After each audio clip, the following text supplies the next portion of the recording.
Okay, I'd like to call this meeting to order. Deborah, can you do a roll call, please? Certainly. Hamaji is excused. Hines? Here. Topper? Here. Hurt? Here. Bentley? Here. Lee? Here. Laird? Here. Walker? Here. Yang? Here. And Matheson. Here. Okay, next item is approval of the minutes. Do I hear any comments? No. The meetings are approved as, the minutes are approved as sent. Thank you. Next, we have an update from Cindy Silva from the Walnut Creek City Council.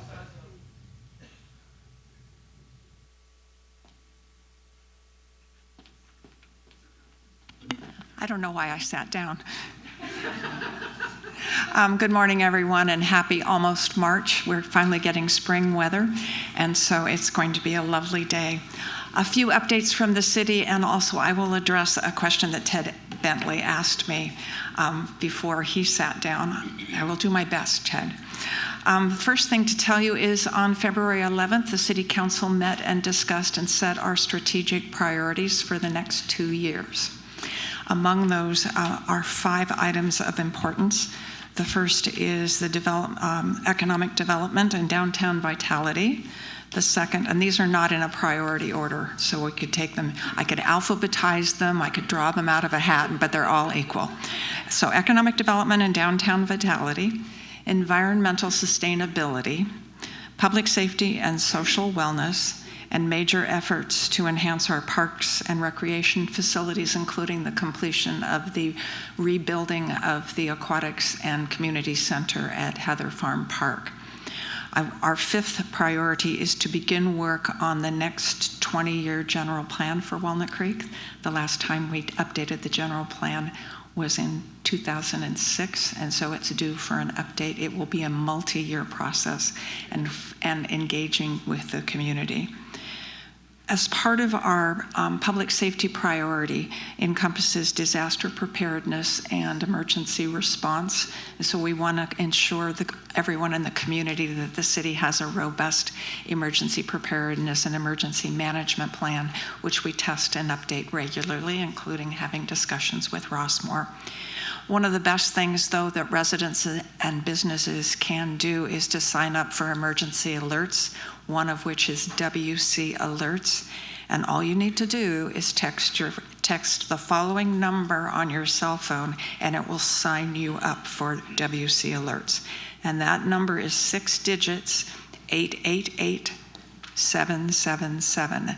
And for the Rossmore News reporter in the audience, that's 888-777. CAL FIRE offers extensive planning tools for residents as well, and you can go to the website Ready for Fire, READYFOR, wildfire, WILDFIRE.org. It would be really good if I could spell. One of our major efforts also outside of our strategic priorities, we have 3 major things that I think we're really working on this spring. The first is our 2020-25, 2027 operating and capital budgets. We adopt 2-year budgets every 2 years, and we do that just after we adopt our strategic priorities. That way our budgets align with what we're trying to achieve. So that is on tap. We are continuing to make progress on our housing plans, including the policies that will allow for the streamlining of housing and the ability for housing that is affordable to a range of people in the community to be built. And finally, I will mention that every year we have a major capital work on our roadways. We probably repave or slurry seal anywhere from 50 to 75 roadways each year. That's exclusive of the major work we do on Treat Boulevard or Ignacio Valley Road.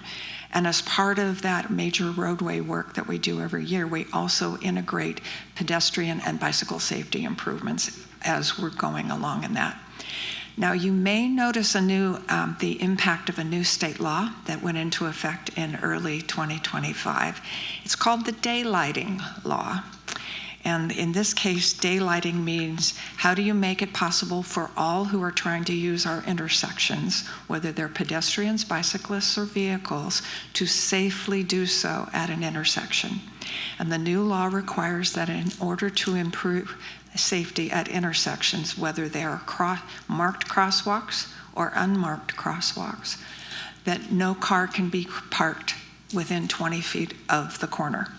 And that's different than the way it's been. So you're going to notice, particularly downtown, that parking spaces have been removed that are too close to the corners.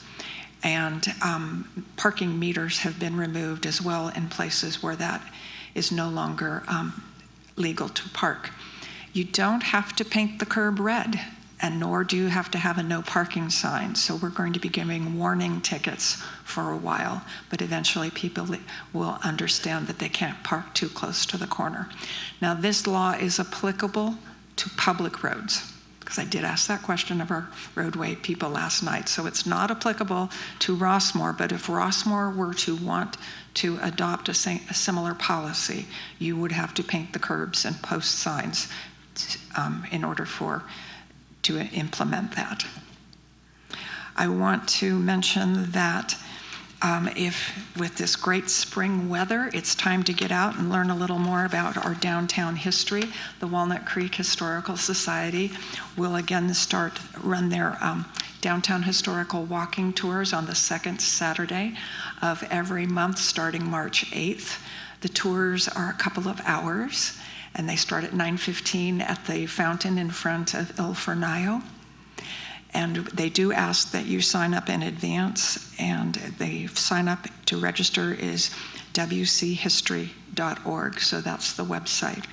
And if you go, I challenge you to find the 4 restaurants that are in buildings that are more than 100 years old. I guess that's the best way to use an historic structure in Walnut Creek, is make it a restaurant. Before I go on and answer Ted Bentley's question, upcoming at the Lesher Center at the Bedford Gallery through March 30th is the exhibit Stitched Contemporary Embroidery. It is beautiful, and it really, for anyone who has never embroidered, it is really an interesting way to look at how embroidery can actually be public art. Dance Theater Harlem, one of the best dance troupes in the country, will be performing at the Lesher Center on 2 nights, Friday, March 14th and Saturday, March 15th. And this will be their only Bay Area appearance this year. And finally, I'll mention that on March 30th, Center Rep will open its production of The Roommate, which basically asks the question, who says being single, middle-aged, and an empty nester has to be a bummer? So that production will be running from March 30th to April 20th, and I think I probably have resonated a little. So Mr. Bentley asked me the question about what is the city and the state and the counties. I'll just keep expanding. What are we doing with the threat of all these budget cuts at the federal level? And we are very concerned. Probably what's most disconcerting is we don't know what it will be. We don't know what we don't know at this point, but there's a lot of threats.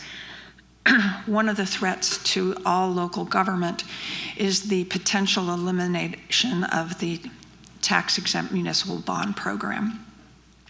Currently, tax-exempt municipal bonds are very stable investments, and they allow the local government, counties, school districts, and states and cities to float lower interest rate bonds in order to fund infrastructure. And roughly 3/4 of the infrastructure in this country, roads, bridges, storm drains, parks, public facilities, are built with tax-exempt municipal bonds. Of course, basically when you exempt the borrower, when you exempt the bond holder, the taxes, you're basically keeping income taxes away from the federal government. So it's been a federal government subsidized program for years.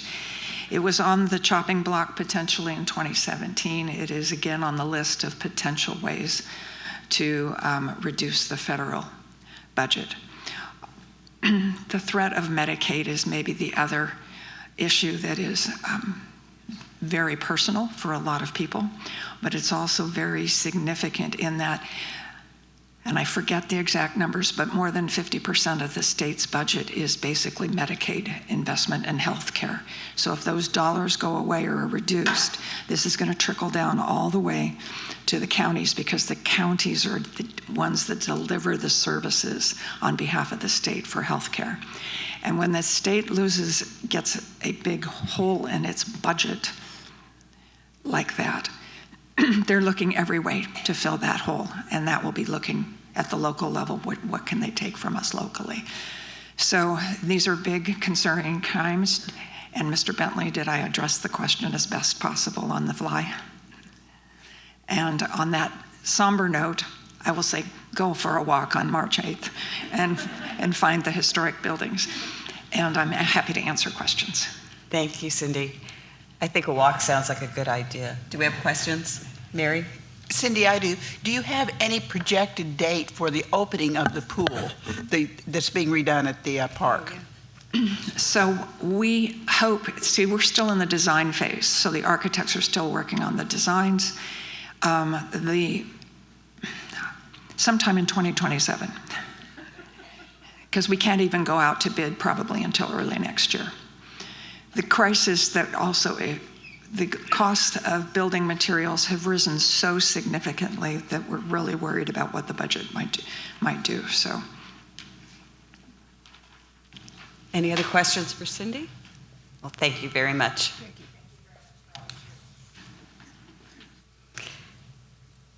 Okay, our next item of business is a financial status report and some information on the detailed financials. Todd?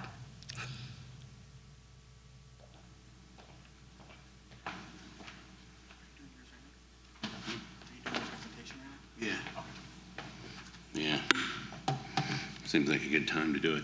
Good morning, board. Good morning, everyone. Glad to see so many people here. I'm going to talk about the financial status report here in conjunction with our implementation of our new software, everyone's heard the word NetSuite out there, and I've also, I think, used the word Enterprise Resource Planning Tool. For those who haven't heard me talk about this before, it's a major undertaking for this whole community to change our underlying operating system and how we manage data here through the Valley. And one of the things, obviously, with this implementation is there is limited resources in terms of just my staff, and in terms of the Golden Rain financials, which we normally show, there is going to be a little bit of delay in getting the normal deck out to the board, but really the focus right now with my team is our customers, which are the mutuals. And we have civil compliance, obviously Davis Sterling. So our top priority is to get this implementation up and running and focused on our customer, right? Given those requirements. That said, with the Golden Rain financials, we'll be back on track here and within the next, few weeks. We will be providing interim reports. I think the most critical thing, obviously, is the cash. I've always talked about how cash is so important. So we will be providing the board with their fiduciary duty, bank statements, reconciled bank recs, cash balances and fund balances. So we'll be getting that here really shortly to everyone on the board. But I want to just shift a little bit. I've been up here a lot talking about the implementation. You've seen calendars, you've seen schedules, but what you haven't really seen is actually what our new system looks like. And I'm going to take just a quick minute. I know a lot of this will be not very exciting to some of you, but for me, I could not be more excited. It makes my total job and what I can do for this community a game changer. So I'm just going to share real quick with this whole room what NetSuite can do and what we're doing. And so we've always talked about like this thing that's out here in existence, but we've never had a chance to actually show everyone what it is. So, okay. So this is when I log on. So first of all, it's a cloud-based application. It's not hardware on my computer. It's on an actual program. I'm actually logging into Oracle and secure server sites. This is my screen when I log in. This is what we call a dashboard. It allows me to customize exactly the information I'm wanting to look at. And you'll see down here, this little, on the bottom, you'll see this where it says KPIs. We've talked about key performance indicators before, and what this allows me to do, though, is actually customize what I need to look at in my role here at Golden Rain to best make myself more efficient and give me the key metrics I need to look at. And we're going to focus this morning just really quick on the button right in the middle on the top there called cash flow. We have not, in our legacy system, I think this is the easiest thing to say for everyone, we have not been able to produce cash flow statements out of our current system. For me, I've said this many times, cash is king. For residents, how is your money being spent? How is your money being used? And keeping an eye on that is the most important thing I can do for this community. And if you were to look at this, and I'll just click on this real quick, I have a cash flow statement now, first and foremost. But more importantly, not only do I have a cash flow statement, I have the ability to immediately toggle from any mutual to any Golden Rain company. I can immediately switch between first and third. I can look at third consolidated with all its projects. I can immediately look at within that mutual. I can immediately click on over here. You'll see what account I'm looking at. This is the operating fund, but I could look at all of them as a combined entity. And all I have to do is do that. I hit refresh, and now it will redo that data for all combined accounts. This is really, I know I would get really I can geek out on this stuff a little bit, but for me and my team, it really is a game changer for what we can deliver to this community. And one other thing on this, as you've gone through the budget process over here, this is the year, but I can then quickly go down and I'm going to hit accounting period. Accounting period in this case is month. I can then spread that exact same cash flow over every month. I can do it by quarter. And if you look at the middle line there, it says net change for cash. As we've gone through our budgeting process, there's something called working capital. If you have to pay for the insurance bill up front, I can quickly look at any mutual and see where those dips in cash flow are that need to be managed, right? What working capital is there? So when we go into next year's budgeting process and forecasting, we'll know exactly with the budget where those dips are. I mean, and I know Adrian's excited because he loves this stuff. The other thing I can do is this is all, for lack of a better word, I can expand this into more detail. I could collapse it for summary reports. I can actually drill down by just clicking on one line, and if we were on the expense side, straight down to that detail into the actual invoice. And the invoice will now be scanned in here. I can see the actual invoice. So just a little bit of appetizer for everyone here. But this is so powerful. It is such an incredible tool for this community to really provide timeliness, transparency, and really allow me to complete my fiduciary duty to this community. And so I just thought it was really fun and important this morning. You guys see where we actually are versus just this, oh, we're implementing NetSuite. You guys never seen anything. So board, thank you for your time. Obviously, we are getting really close to having this in a couple of months. This implementation on this side of it, will be behind us, and we'll be moving forward with tools we've never had. So, and these tools will be able to be available to the treasurers of the mutual. It really is a game changer. And so I just wanted to share that with everyone this morning. So. Thank you, Todd. Yeah. Do we have questions for Todd? Sure. Before you get to questions, if I could just add, so that kind of gives you a flavor of where we're headed. Obviously, implementation is taking some time. We're running into some anticipated but unanticipated as well challenges in implementing. I want to take a moment to just recognize a few folks that are on our staff that are just absolutely dedicated to this project and putting in extraordinary hours in implementing. They feel a tremendous amount of pressure in meeting the obligations of GRF and of the department. So they're working under a lot of pressure. They want to deliver. They want to make this the best experience they can. But Amanda Davis and her team, Sherry Burgham-Hayes and her team, they are just really working through every aspect of this, putting in very, very long hours. The more support we can kind of provide them, the quicker we can get to this ultimate goal. So we definitely appreciate people's patience. We appreciate the community, the mutuals and the mutual boards and treasurers, understanding that this does take a little bit of time, but the ultimate prize is really going to be an improved system that we'll get to. So just wanted to thank Amanda Davis and her team. They are really, really working hard.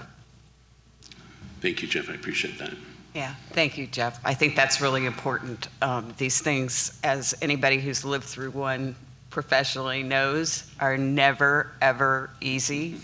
And we do really appreciate the time and effort on this part. And I, for one, am like super excited about this. So, Yeah, I'm right at the top of that list. other questions? All right. Oh, Ted, sorry. You mentioned mutuals. They're going to be able, like the treasurer in a mutual, if they wanted to, they're going to have access to this, and they can look at anytime something comes up in the mutual, they can just plug into it and look at their mutual and see what's going on. Within NetSuite, we have obviously View. There's a license for View, so they would be able to just have their mutual. Obviously, they won't have write capabilities, but they can go in and just what I showed you there, they can do all the same thing I just did and view their P&L, drill down into expenses. And it's a much better way to start filtering questions. Honestly, I didn't have the time this morning or take the time to contrast, what the legacy system we're moving from. But that exercise, it takes hours to type that kind of query versus, less than a minute. So, talking about creating a lean organization and being more efficient with our time, and that ultimately standardizing how we look across all the different mutuals. Going forward, the next piece for the budgeting and forecasting piece, NetSuite will be limited to just private treasurers or who the board chooses, given just the cost. However, Workday, which is our financial piece, it has over 1,000 View licenses, so we'll be able to roll that into all board members and let them really see the entire forecasting, and there's going to be a lot of same capabilities here. It's going to be mirrored from what's in NetSuite but it's going to be the forward-looking one with the budget. So that'll be also available to them as soon as we get into the budget process in June. So really good stuff. Yeah. All right. All right. Thank you, Thanks, everyone. Todd. Okay, so the next item is up to Jeff. It's our general manager's report.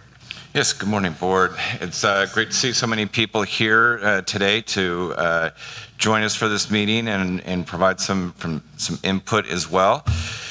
Today's report really is about giving some information on some upcoming projects, but also to address some rumors in relation to policy and procedures. One of the biggest challenges we have from a staffing standpoint and the board, as one of your goals, is communication and information. Trying to make sure that the community has as much information as possible, as many facts as possible, so you can draw conclusions based on what actually is going on in reality of things. I know right now there's a lot of anxiety, there's a lot of concern about different initiatives, different programs. Before jumping to conclusions, we want to have that information out there. The biggest and the best way to do that is if you are a club, if you are a resident, if you have questions, if you are faced with a situation, ABC, you're not sure what your club should do in relation to a planned event. You have questions about the pickleball project, questions about any item. the best thing you can do is to reach out to staff, reach out to myself, reach out to the board through GRB at Rossmore, and ask those questions. We will respond. We'll get you information for you to then make your decisions and draw conclusions with. One of the key initiatives we have coming up certainly is the pickleball project, and where that is in the process. We will have a town hall on Monday, March 3rd at 11 o'clock at the event center. This will be an opportunity to answer a lot of the questions and concerns that have come up in relation to sound and noise studies that have been done, relation to the design. What will this look like? In particular, in relation to funding, how will this impact residents? How will this be paid for? What is the long-term operating cost? We will try and drill down and give you as much detail as possible and answer those questions. Another project, alcohol and beverage control requirements for rentals that include alcohol on our property.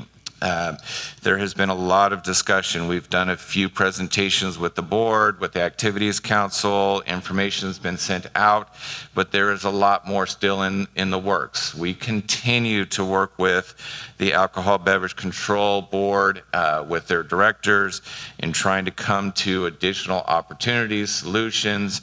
We are working also with a specialty firm, a law firm focusing on ABC licensing. We hope to have some additional information, but we'll continue to provide that as it becomes available. Please do not hesitate, if you're a club having an event, to reach out and ask any of those questions. We will try and help you as best we can or advise what information we have. There are some specific rumors that go around Rossmore. One had to do with our transportation system, and there was a rumor that we weren't working with those interested in driving for Uber or Lyft. Certainly we would promote and appreciate anybody that is willing to expand the capacity of those systems. We don't control Uber or Lyft whatsoever. You have to follow their laws of contracting and so forth, but any expansion of capacity in this area certainly would be welcome. We would like to recognize the Rossmore Fund and their efforts to support transportation needs, especially on the weekends, through a program they have initiated called Easy Ride Program, which is a reimbursement program. They will reimburse you on the weekends for costs associated with an Uber or Lyft or taxi service. So look into that program as well. A great source of information for just about everything is rossmore.com. On there, you can find a link under GRF to all of our policies, rules, and procedures. Those policies have been in place for many years. They get updated through the policy committee. I thought this was relevant today because we're going to be talking about two key policies that are being considered. But under there are policies such as Policy 604 that talks about letters to the editor and supporting or opposing political candidates, and why really there are those policies in place to help support the community and those candidates. Similarly, there's Policy 604.1, which places limits on letters and articles pertaining to mutual elections. So we want to make sure that the newspaper isn't used as a tool to influence elections. There is Policy 601.2 that references editorials in the newspaper and what is permitted and what is not. So if you have an opportunity, take a look at that, whether it's related to the Rossmore News or Rossmore TV or a variety of other topics that you may be interested in. There's a full listing of all of those policies there. That's what guides us. That's what guides the board and their decision-making process. So to wrap up, we do have some employee transitions to report on this month. In January, 3 employees commenced employment with GRF. Callie Beckley, an AP/AR specialist in accounting. Nancy Mandel, administrative assistant and classified sales rep at the Rossmore News. And Joe Pasco, senior accountant in the accounting department. We have 2 employees that left employment. Deanna Clark, administrative assistant with the News, and David Crane, our building maintenance inspector. We also would like to report on 2 transitions, promotions that we have had. One, Keith Allen, who is now our building maintenance inspector, resales and alterations. He moved up from carpenter. And Jeff Doherty, who is now our application support specialist in the audience today, taking up the slack and helping with our AV support for clubhouse rentals and so forth. So that's it. Any questions or comments? Dwight? So Jeff, I'm troubled a little bit by the Rossmore Fund providing a service that's actually paid for with charitable contributions for a service that should be covered by the coupon. Can we get some information from the Rossmore Fund about how that program is going and whether GRF might consider reimbursing Rossmore Fund for that effort? Yes, that is definitely something we can have a conversation with them and have their input on that. Jeff, do you have any idea of the numbers of people that have taken advantage of that? They did provide a report for the couple of months that has been in place. Hasn't been tremendous amount of use, but it is starting to build a little bit. So I don't have exact numbers off the top of my head. And that is only within Rossmore, right? Is within the Walnut Creek city limits, but it is specific hours on the weekends.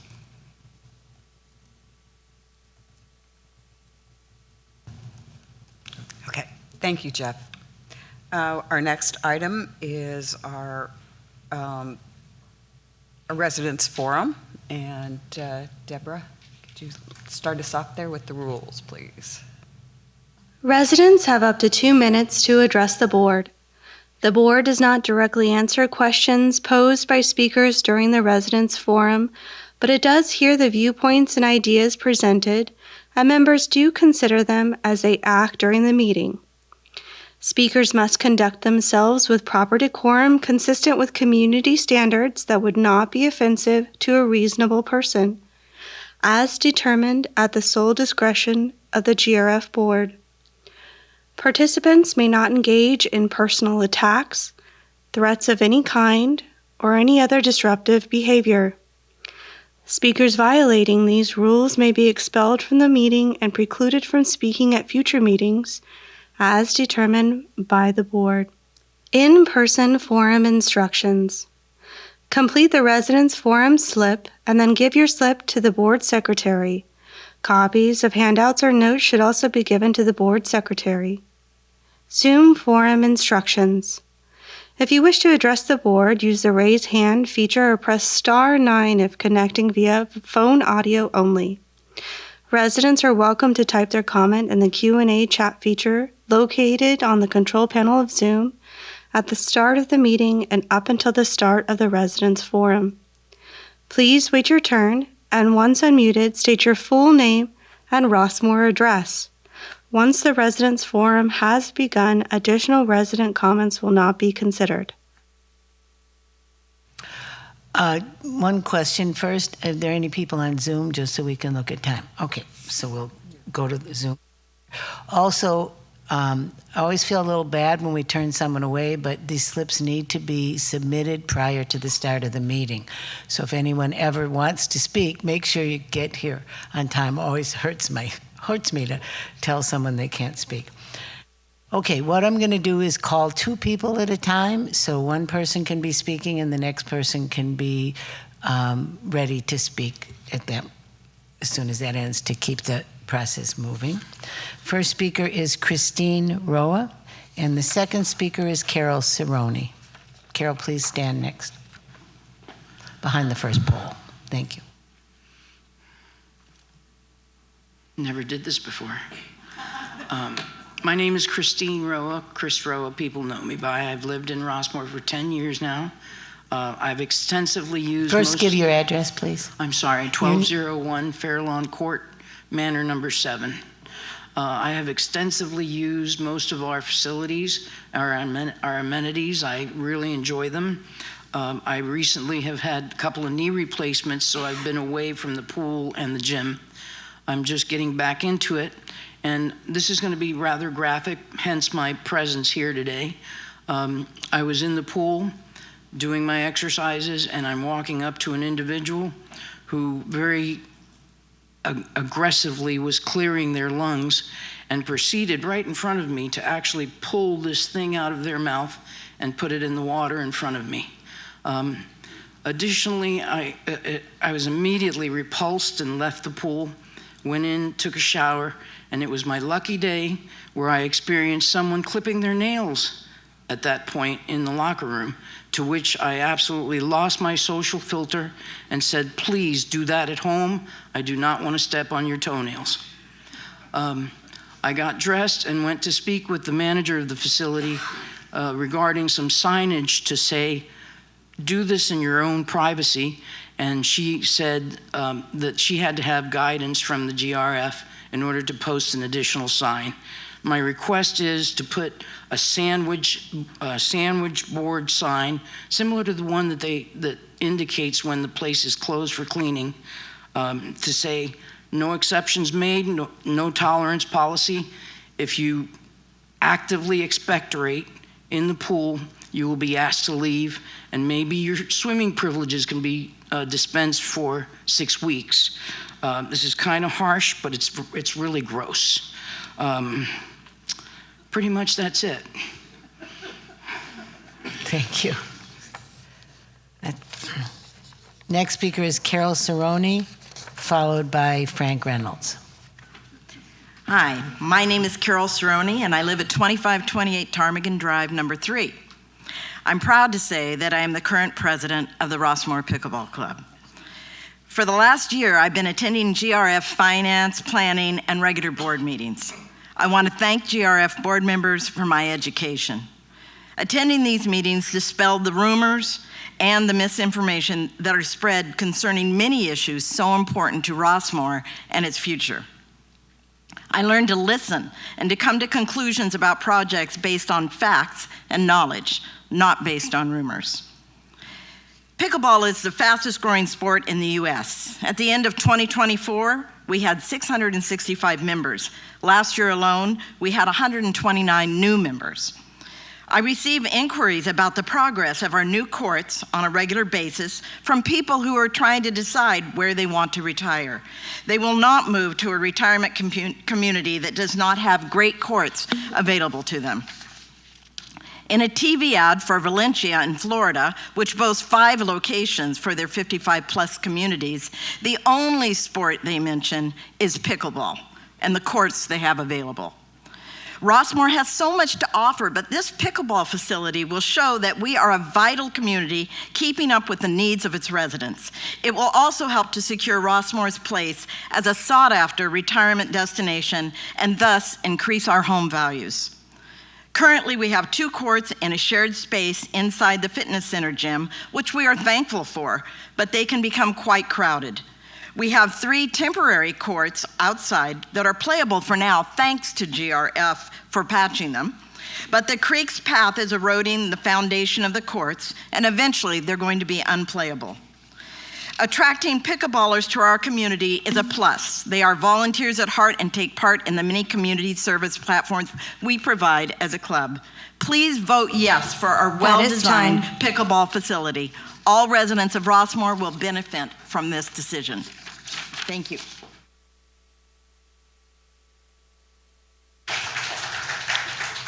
After Frank is Katie Fox. Morning. My name is Frank Reynolds. I live at 4012 Terra Granada Drive, number 1. I am a past president of the Pickleball Club and have been a member of the club since we broke away from the Walnut Creek Pickleball Club and became residents only in 2014. Today I'm here to give you a short overview of the journey that has taken place to find a permanent home with pickleball in Rossmore. When we became a residents-only club, only, our play was limited to 3 indoor courts at the fitness center. Our time on the courts was shared with other clubs and training activities. Around the time the fitness center was renovated, the 2 old tennis courts at Creekside were turned into 3 temporary pickleball courts, the same courts we play on today. The club now has, at that time, the club then had the 3 temporary courts at Creekside and 2 shared courts in the fitness center, since we lost 1 court in the renovation. Since the start of play at Creekside, the courts have been closed for repairs in 2016, 2017, and 2024 for months at a time. In an effort to find a permanent home, the pickleball club formed the Pickleball Facilities Committee, and the result of that was a 40-page document which was presented to the then GRF board in August of 2020. That report requested an effort to find a permanent home. The following is a list in order, just a list of the locations that have been examined: Creekside courts, Buckeye tennis courts, lawn bowling. Looked at briefly was working with the city to actually build courts outside the gates. Dollar Park, and now the current site at the event center. As you can see, this has not been a quick or easy decision. Years of work, many hours of effort on the part of staff and the club has gone into this process. The Pickle Club asked the board to please keep the pickleball project moving forward by approving the second reading of the 2025 budget, of which it is a part of. Thank you for your time today and the years of effort to make pickleball a permanent home in Rossmore.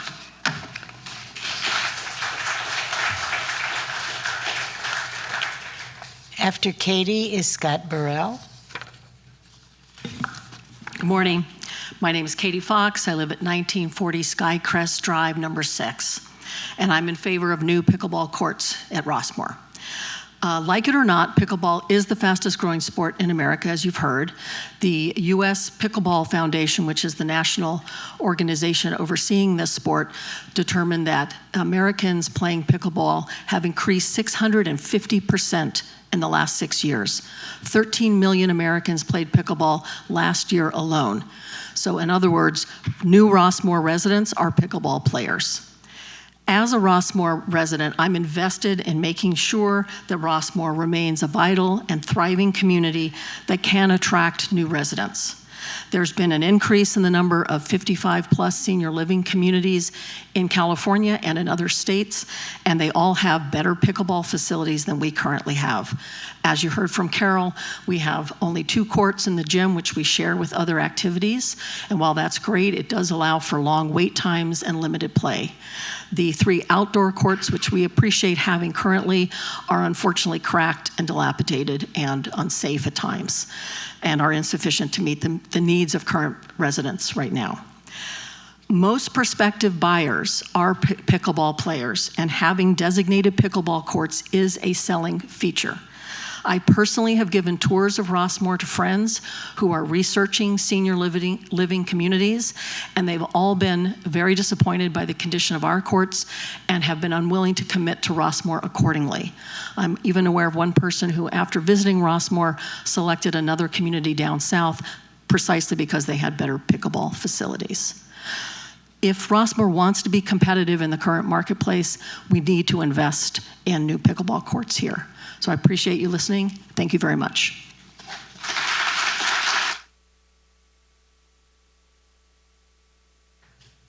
After Scott is Rick Sterling.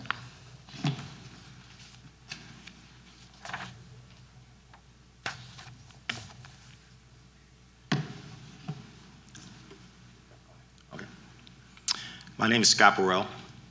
I live at 1201 Skycrest Drive, number 3, and I am a member of the Rossmore Pickleball Club.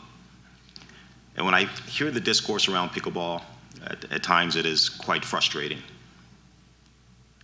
Stories of neighbor disputes, pickleball pitted against tennis. It is harsh to my ears because the Rossmore Pickleball Club that I know is kind, and it is community. It is an extraordinary group of people from different backgrounds coming together to exercise and to compete and to laugh and to have fun together.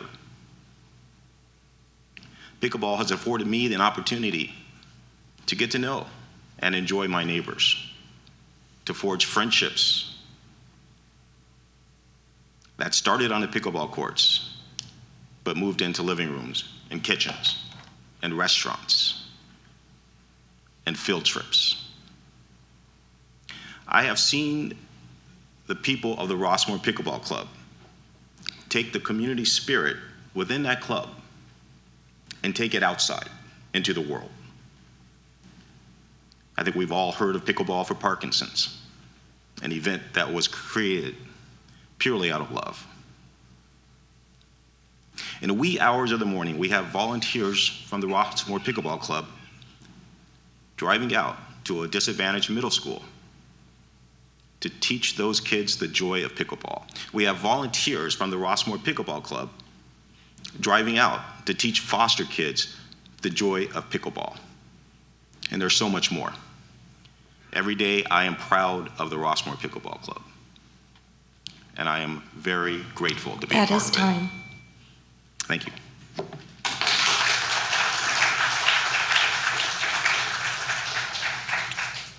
Thank you. After Rick is Marilyn Davin. I hope I said that right? My name is Johnny Cash. The man in black. Actually, it's Rick Sterling. I live at 2665 Pine Knoll Drive, number 11. But I'm wearing black today because it'll be a black day if the board bulldozes ahead and approves the prohibition of political speech. I'd like to read a few of the comments that residents made when they signed the petition. This should be relevant to anybody who's concerned about marketing Rossmore and the promotion of Rossmore. One resident said, "I feel like Rossmore is becoming an old folks' home." Another one said, "The administration is treating us like infants and it does not feel good." Another one said, "Rossmore is becoming over-regulated." At this point in our lives, I came home from a trip, and as I passed through the gates, I thought, back to rules and regulations. I was shocked because I had never felt this way before. What is causing this? Another resident said, "The political columns are what draws me to read the Rossmore News. Otherwise, it's mostly fish wrap." And another resident referred to a geriatric Disneyland. For 20 years, we had political columns without it being a big problem. What's changed? The claim that the situation today is qualitatively different is very dubious. Don't we all remember the 2000 elections and how controversial George Bush Jr. was, the invasion of Iraq? And as well, the other rationales for prohibiting political speech are also questionable. I'm sorry, but the New York Times is not going to sue a free senior community newspaper for innocent plagiarism by one of the senior residents. The negative publicity for them would far outweigh the gain. I think to all the legitimate challenges in terms of time, there are solutions. Please think about this some more. Thank you very much.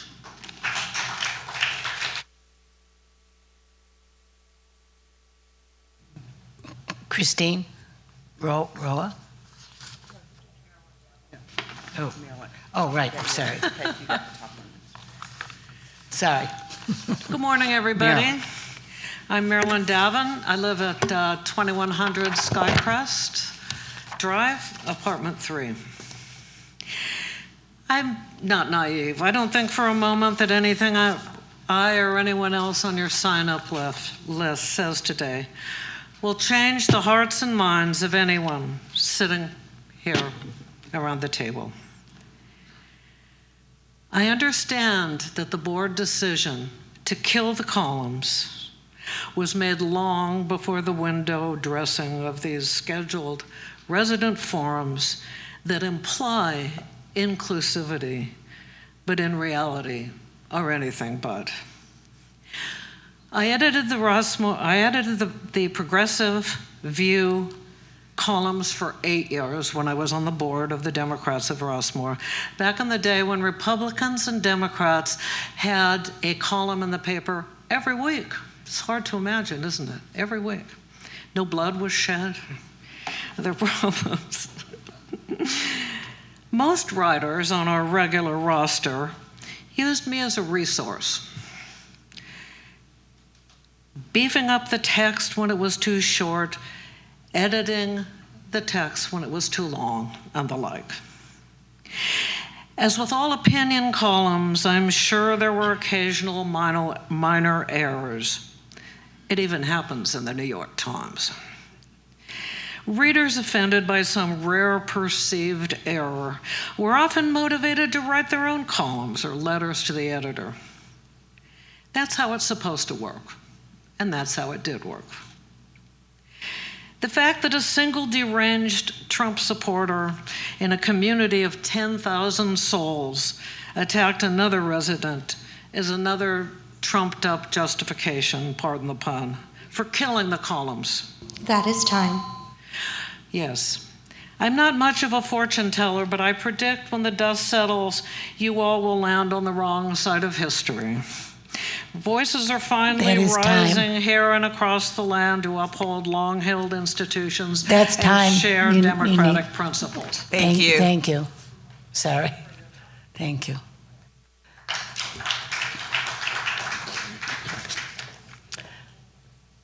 Deborah, do you want to acknowledge the Zoom speakers? We have 3 speakers over Zoom. One moment. All right, I am unmuting handle name Barry Bryan. Please state your full name and Rossmore address.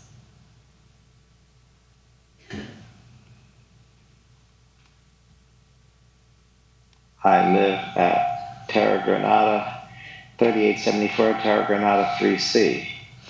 Thanks to the GRF board and for the hard and dedicated work that they do. I was trying to decide what to talk about. Should it be, 1, lack of Rossmore Life Council recognition by GRF? In an email, we were informed that RLC duplicates the work of the GRF board, even though our missions are very different. Or 2, lack of exploring other solutions to allow for political columns in the Rossmore News. Or 3, lack of metrics to manage room reservations, or 4, mod properly. Or 5, lack of engaging residents to help resolve issues at Rossmore. Or 6, lack of working collaboratively, all statements to the contrary notwithstanding, with Dan and Denise on creating solutions to the ABC license issue that non-501c clubs and organizations can use. Or 7, lack of willingness to consider other solutions to having additional pickleball courts. Or 8, GRF lack of fully paying for weekend transportation and the Rossmore Fund having to bail GRF out of their budgeted commitment.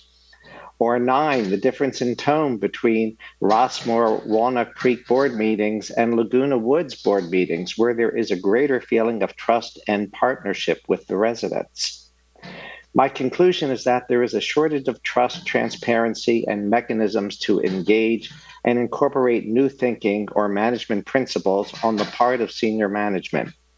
The solutions will take greater trust and collaboration between management and residents. The residents are ready for that greater engagement. Is GRF ready? Thank you.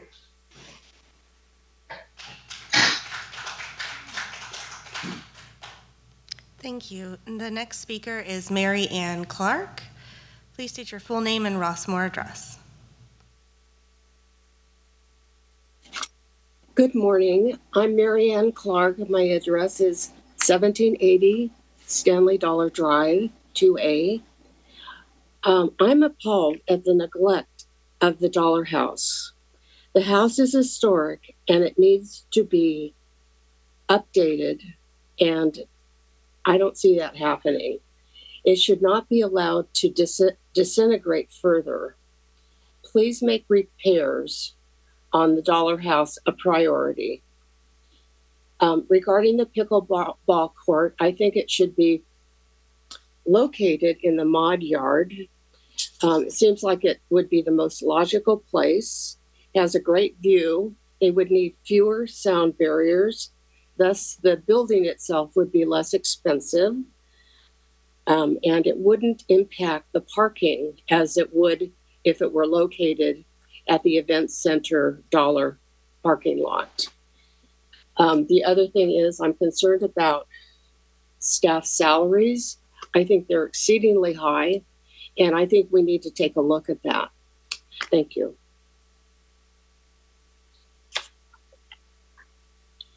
Next speaker, we have, let's see here, Marcia Karasov.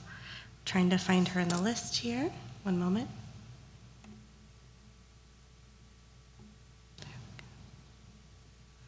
Marcia, go ahead.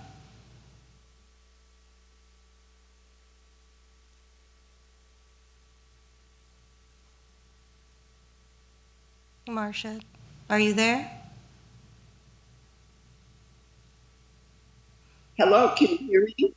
Yes, we can hear you. Go ahead. Okay. Hi, my name is Marcia Karasaw. I live at 3081 Golden Rain Road, Manor 3. And I am here to talk about the prohibition of political columns in the Rossmore News. One of the big reasons for that, as I understand it, is that fact-checking is onerous and too time-consuming for the newspaper staff. I have a suggestion for that.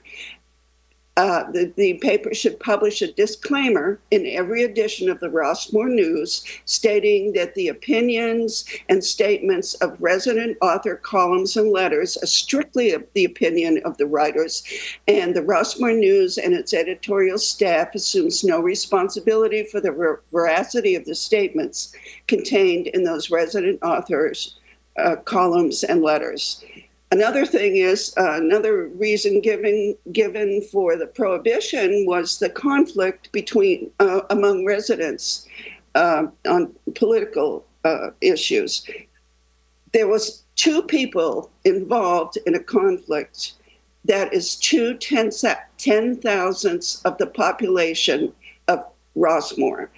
That is a very minute percentage of people who acted badly in response to the political columns. And I believe that incident involved a political candidate that was widely reported by the mainstream media, not in the Rossmore News. So the Rossmore News columns, the banning the Rossmore News columns is in conflict with the rights of free speech guaranteed by the First Amendment of the Constitution. Residents should not be prevented from saying their piece in a publication that is funded in part by their monthly coupon. And anybody who doesn't want to hear what the political columns have to say, they don't have to read them. So it's these columns are... That is time. All right, thank you very much. Thank you to all of the speakers and to everyone else also who writes to grb@rossmore.com. I want to let everyone know, I'm assuming, or I hope that you already know, that we do read everything, we do listen to everything, and we vote not necessarily, we hope we vote not personally, but for the best, what we feel is the best for all of Rossmore. Thank you.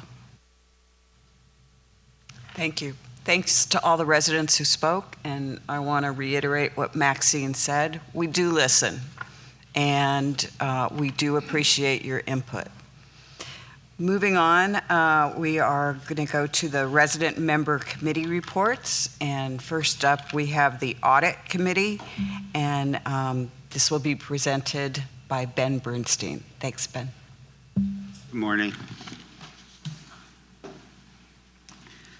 So I'm presenting a summary of the 2024 audit committee annual report. Just the primary events and accomplishments. So first of all, the audit committee submitted its 2023 annual report to the board. The Audit Committee also reviewed progress on the NetSuite implementation at each meeting during 2024, similar to the updates that have been presented to the GRF board, but focusing on information technology, risks, and controls. Our understanding is that these controls are robust in NetSuite. And we'll be continuing to look at that in the implemented product. In January, we reviewed the MHM communications and findings for the 2022 401k and pension audits. There were deficiencies noted in the findings, but they've been addressed and were primarily as a result of the transition to the Paylocity payroll system. The pension plan was closed as of December 31st, 2023, and I guess is essentially wrapping up. The 2023 GRF financial audit. In April, the committee reviewed the results in a draft audit report from CBIZ, which reflected a clean, unmodified opinion. The audit committee unanimously approved the draft and recommended its approval by the board, and there were no significant changes in the final report. In April, the audit committee reviewed the MHM engagement letters for audits of the 401k and pension plans for 2023 and recommended their approval to the board. In September, MHM presented draft results for the 2023 GRF pension plan and 401k audit reports and recommended their adoption by the board. And these audits were finalized in time for the required submission prior to October 15, 2024.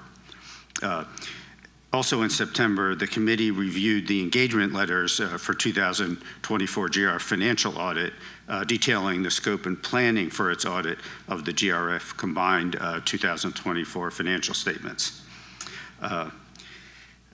There's been a planned internal control audit that was proposed in 2022, but is now currently scheduled for 2026.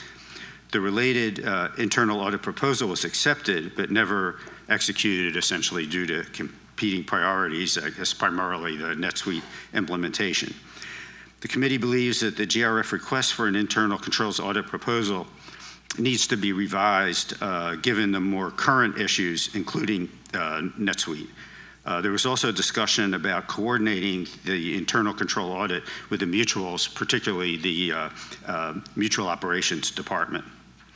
And finally, Merrick Lipson, who is a former audit committee chair and current member, reviewed his proposal for the audit committee self-assessment, which has been distributed and I think mostly completed.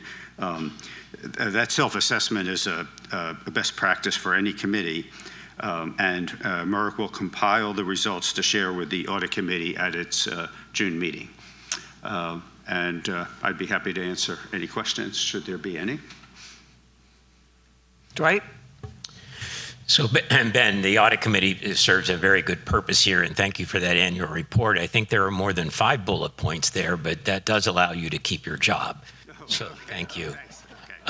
But let me go further to say that, MOD is a division of GRF, and any issues with financial services provided by MOD, that ultimate responsibility is with GRF. So I'm wondering if the audit committee has any status reporting, like on mutual audits. Not that the audit committee needs to be a part of reviewing all of those audit reports, but do you get status reports on things like that? No, I don't think that has really come up, other than I think there have been some discussions about timeliness, but that's about it. So, I mean, that's something that the committee could look at in the future. Yeah. So we do want to make sure that, because the various mutuals and their treasurers do work with finance in relation to oversight of those audits, but there may be a role for the audit committee just in terms of monitoring progress and reporting on the status and so forth. Okay. What would the next step be on that? I think that will be with Todd and the audit committee having a discussion about the current state and doing an update on where we are on those audits. And maybe a charter revision? We could add to the charter oversight or review of the calendar and reporting. So we'll work on wording specific to that. Thank you.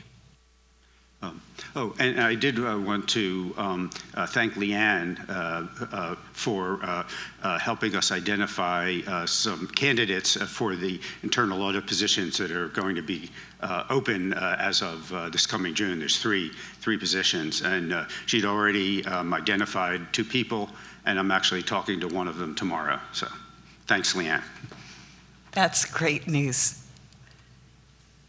Okay, next item is finance, and we have a very able substitute for someone who is in Mexico playing golf. So thank you, Adrian. Some people figure out how to do this properly. I'm not the one who did. Please excuse me if I have a bit of a coughing fit. I'm having some problem with that. So the first part of our meeting on Tuesday, the 25th, was occupied by discussion of the status of the NetSuite implementation. As should be reasonably expected, it is taking longer and is more fraught with challenges than we originally anticipated. But if you've ever been through one of these things, as many of us have, you realize that's the way it is. Mr. Otterburn identified that his team is prioritizing the mutual books, getting those closed and their financials available. The GRFs can wait.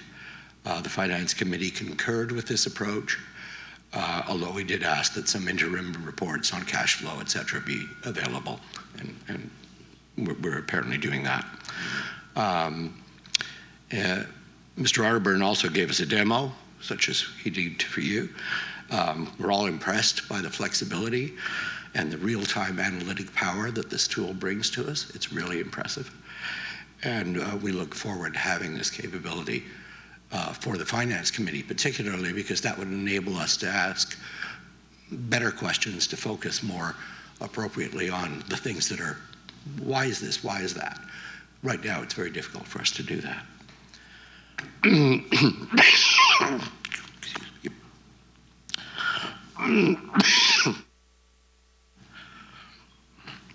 The MTF report from January showed 26 sales, up 3 from last year. That was good news. 24 MTF, or the good news really was that 24 MTF fees were actually collected, which versus 18 in 2024.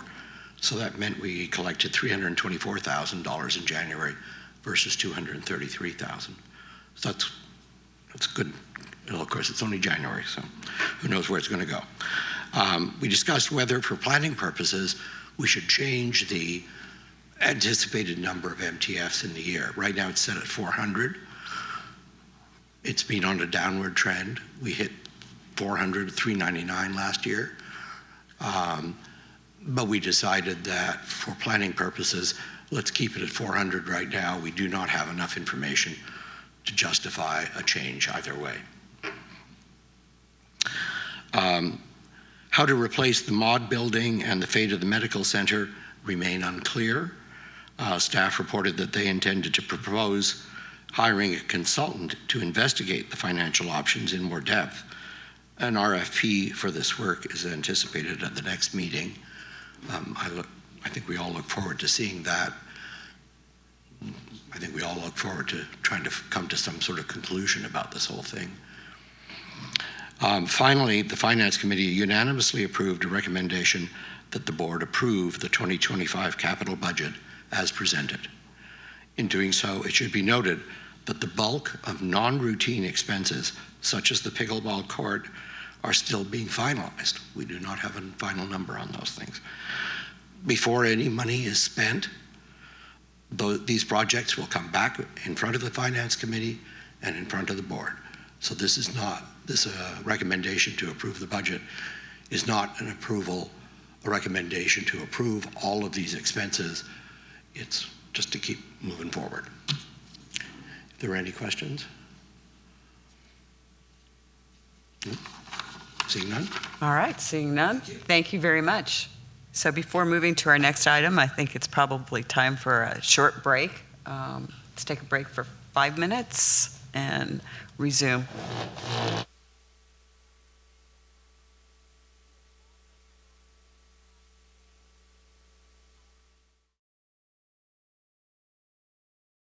Okay. So, Planning Committee. Today we have the second reading of the Trust Estate Fund Capital Project Budget, and I just want to emphasize a couple of things. First of all, and some of these are repeats, but I want to emphasize them. These projects are funded from the membership transfer fees. They're not funded by coupons, and therefore the projects do not take away from any of the operational efforts such as fire mitigation or safety concerns, those types of things. Second, we present these items after months of review by the Planning Committee. We review and we often question the amounts and reduce the funds as necessary for each and every project. We prioritize the projects. Those are based on safety, regulatory, and other mandates, and then maintaining our infrastructure.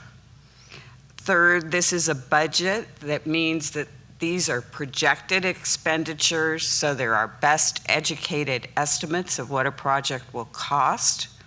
They're constantly monitored by staff, so every month at planning, we get an update on what's been spent to date and what's projected over the following months. And all of the projects that are listed have to come to the board, which goes through the planning and through the finance committees for approval of any contract before these become final. And finally, I'm pretty proud of the fact that the budget includes a reserve fund of $3.75 million, and that we work to maintain a year-end rollover of approximately $2 million for unanticipated capital needs. So with that, I will go back to the Compensation Committee. James. Dwight, sorry. Did you have a question? Did you want me to do a marketing task force update at this point? Well, of course. Okay, Thank you. thank you. So, first of all, the task force wanted to thank the board for their approval of the marketing mission and vision statements, along with the brand name of Rossmore Walnut Creek. Ann Peterson reported that Rossmore Walnut Creek has been registered as a doing business as name for GRF, so that's the first step to making that happen even further. The task force expressed strong interest in resident-facing brand name changes, such as perhaps MOD becoming Rossmore Property Management, perhaps the GRF board becoming Rossmore Community Board, actually saying what we are and not using some of the legacy terms that have been around. So the staff will report back on those ideas and any costs associated with those types of changes to see what that may mean. Ann presented findings of an SEO audit that helped to frame current website usage. In addition, the task force was provided with fresh data from a survey of 223 recently new residents to assist in focusing on buyer perceptions and motivations. Focus is now on low-hanging fruit to tackle meaningful recommendations with impact in the near term. The following items were identified by the task force to hopefully deliver by our deadline in May. And that is creating a marketing website, enhance My Rossmore to address resident needs, explore an ambassador program, prospective buyer fact sheets, compile a brand guide, design social media presence. With all of those things completed, which is a lot, we anticipate a launch of those efforts with press releases and a realtor or resident town hall meetings. And lastly, a motion was passed to recommend to the Planning Committee that the 2025 capital projects list include $100,000 for web development fees for the marketing and My Rossmore sites. That's all I have. Cheryl. Can I just Yes. add before you move on to or back to compensation?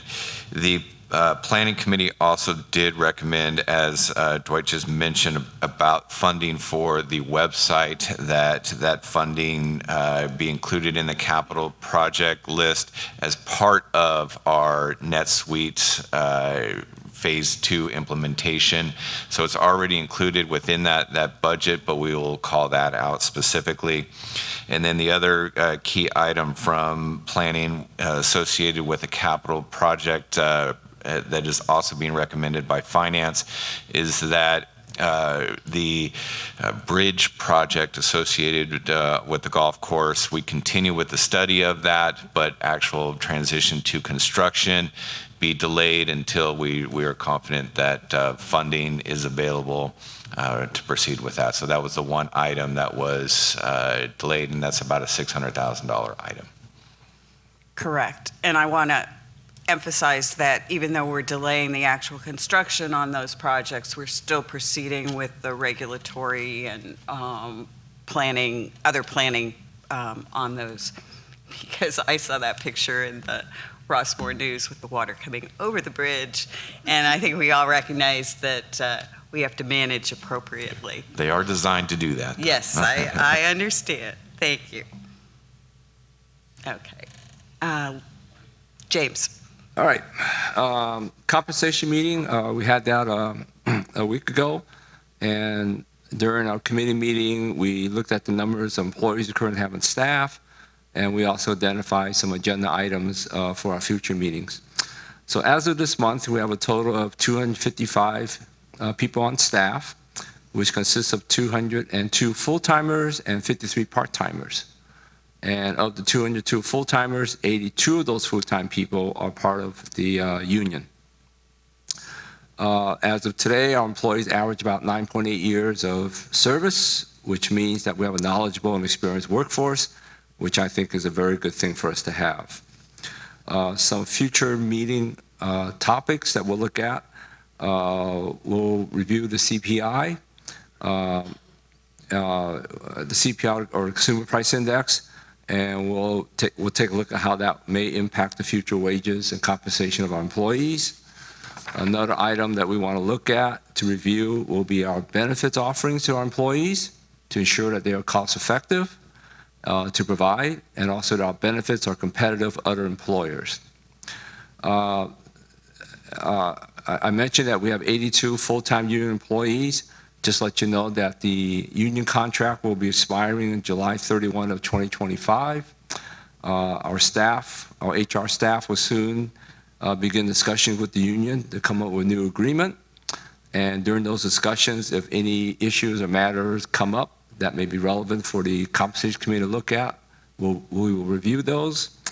And as the meetings progress in the coming months, we will continue to give brief report outs during the board meetings. And at this time, let me introduce Eric, who has a few more words about HR. Thanks, James. Good morning, everyone. Just to add on to a few items, our February meeting is always fun because we're taking a look at the past year, things that have happened, other new things. And so I just like to add that I think of interest both to the board and to the community is that on a staffing retention level, we've done well. We improved the previous year. We went from 14.9% down to 12.6%. So from a retention standpoint, that points favorably to retention of staff, which is something that's important for all of us to be able to retain our people. The challenge, though, again, is that we have an aging population, so that'll always be a concern for us. Other things, just notice that we have changed our performance management system, so our annual reviews have gone from a broader way of looking at employee performance to looking at competencies, which we all share. For example, is focusing in on customer service, focusing in on communications, work product, work quality, professionalism. So the review form that we have, which is automated through our payroll system, is just much more robust and efficient in how we take a look at staff. I do want to mention a little bit about compensation, both for the board and community, is that the system is working. I think that's evidenced by the amount of money that we use for catch-up. So as part of the compensation management system, we have floors and caps to our salaries. So each year as we increase salaries, we don't go above what the cap is for each position. And if a person falls below the floor because the compensation has moved since then, is that if they're eligible for the base increases as approved by the board, but we'll also increase them at least to the floor to make sure that they're within that range and we maintain the integrity of that. So I think a positive sign is that we only had altogether $657 that we were short of for the catch-up, which means that we're managing the positions and salaries and employees within range, and we're keeping them there. And again, also it's important to note that for our compensation, we're continually looking at positions to make sure that we are fair as an employer, that we look at median salaries and have a percentage below and above that we maintain. But we're also looking at it for our job market, our geography, years of experience, and looking at positions that are relevant between us and what the marketplace are. So we put a lot of time and effort to make sure that our salaries are on par. And then just one other point to our health care benefits. I had reported out last year that we had made a change in our Kaiser plans. Prior to 2024, we had two plans that were very close together. We call it a buy-up plan and also a basic plan. We differentiated, though, by keeping a buy-up or a robust HMO plan, and then we also have a high deductible program. The level of services are still there, but the costs are different, and that was done to differentiate and also to keep in mind the cost for the foundation as well as to employees. The cost of the buy-up plan is about 1/3 less than the cost of the buy-up plan. In 2024, which was the first year that we had it, we had about 20% of our employees that enrolled are migrated over to that, which is twice the number of employees that we were hoping for, which was a positive sign. This year, we've increased it, so now about 1/3 of our employee population has migrated over to that. And it's not just about cost savings. There are a lot of great benefits that come with a high deductible plan that I think supports our employees and those needs there. But at the same time, I think it was a wise move for the foundation to do that because of the cost savings that we have. So in a way, it was a big win-win, and we're seeing more progression towards that plan. So I just wanted to highlight a few things. There was a lot of good stuff that we talked about at our meeting, and I'll open it up to you if you have any questions. Dwight? So Eric, and you touched on it well, but the compensation management system, in my 5 years on the board, I have seen it vigorously exercised to make sure that we are competitive in the marketplace, but not overpaying in the marketplace either. And so I want residents to understand the important work that you and your department do for every employee. You're looking at what their job value should be and that we keep it in range. And so I applaud your efforts to keep us in control. Thank you. Thanks, Dwight. Okay. Thank you very much. Thanks, everyone. All right, we're going to move to item 10, unfinished business. And item A is to consider approving the revised policy 601.2 Rossmore News editorial policy as recommended by the policy committee. Any discussion?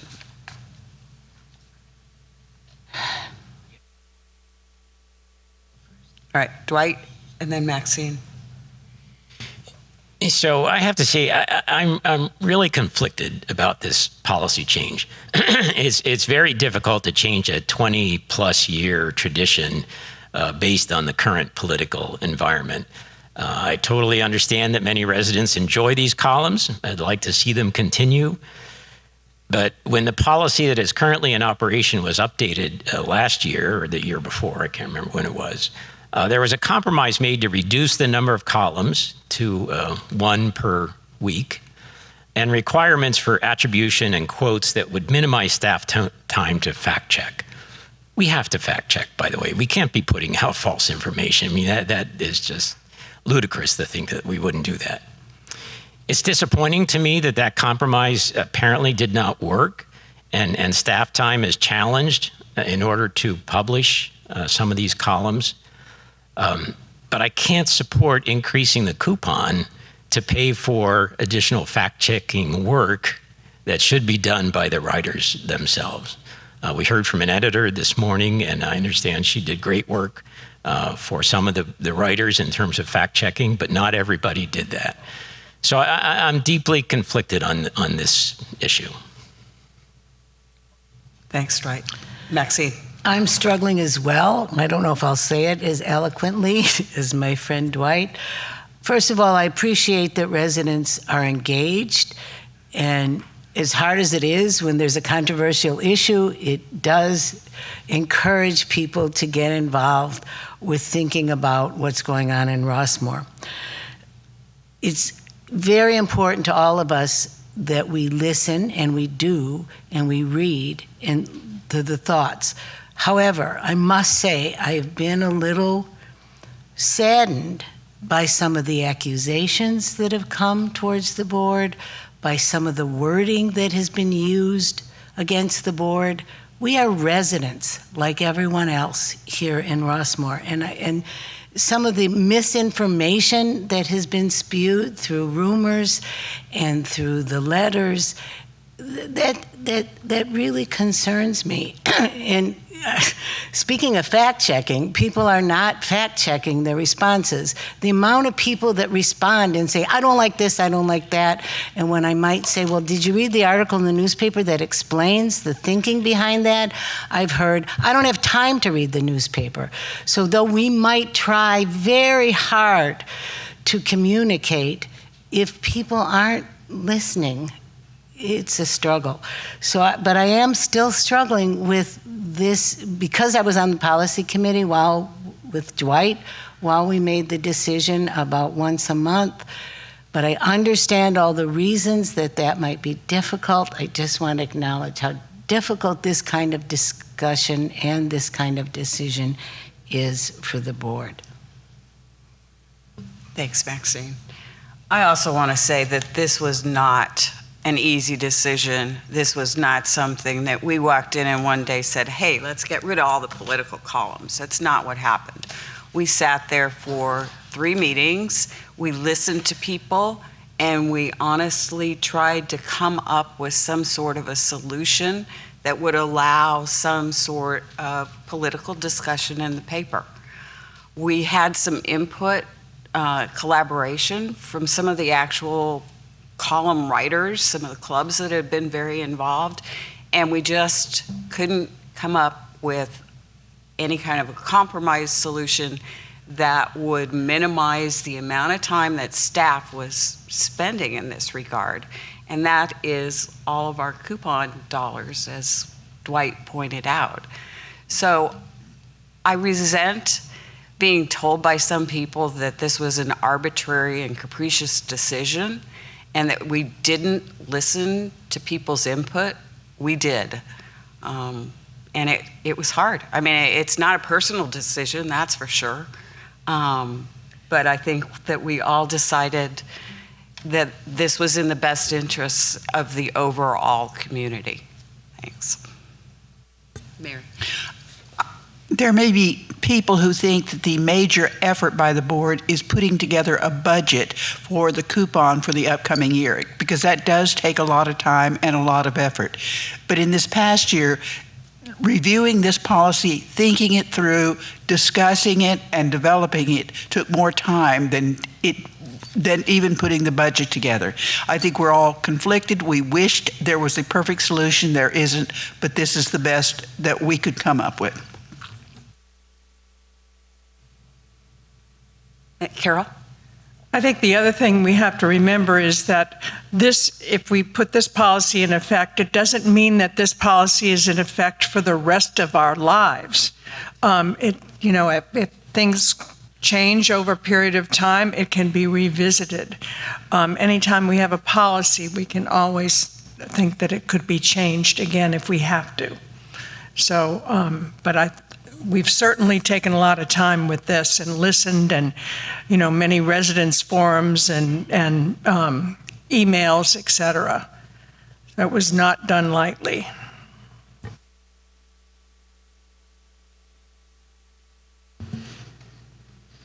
Ted? I'd like to make a motion that we approve the revised policy 601.2, a Rossmore News editorial policy as recommended by the policy committee.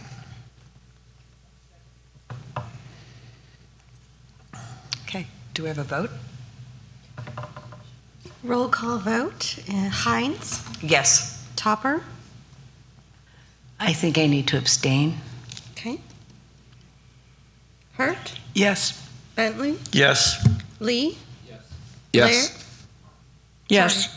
Hold on. I'm sorry. I cut Lee. said yes. Okay. And Lair? Yes. Thank you. Walker? Abstain? And Yang? Yes. It carries.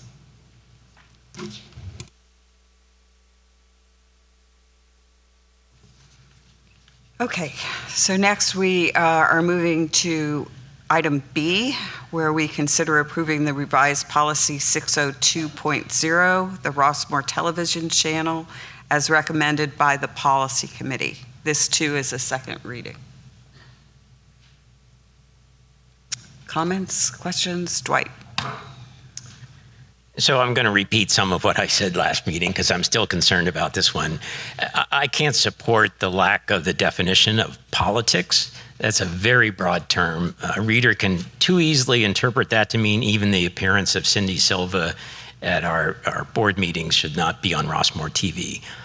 We need to hear from our elected representatives about issues that are important to our community.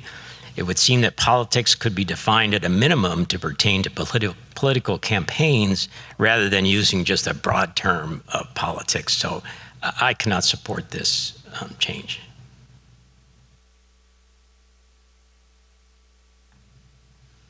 Any other comments? Maxine?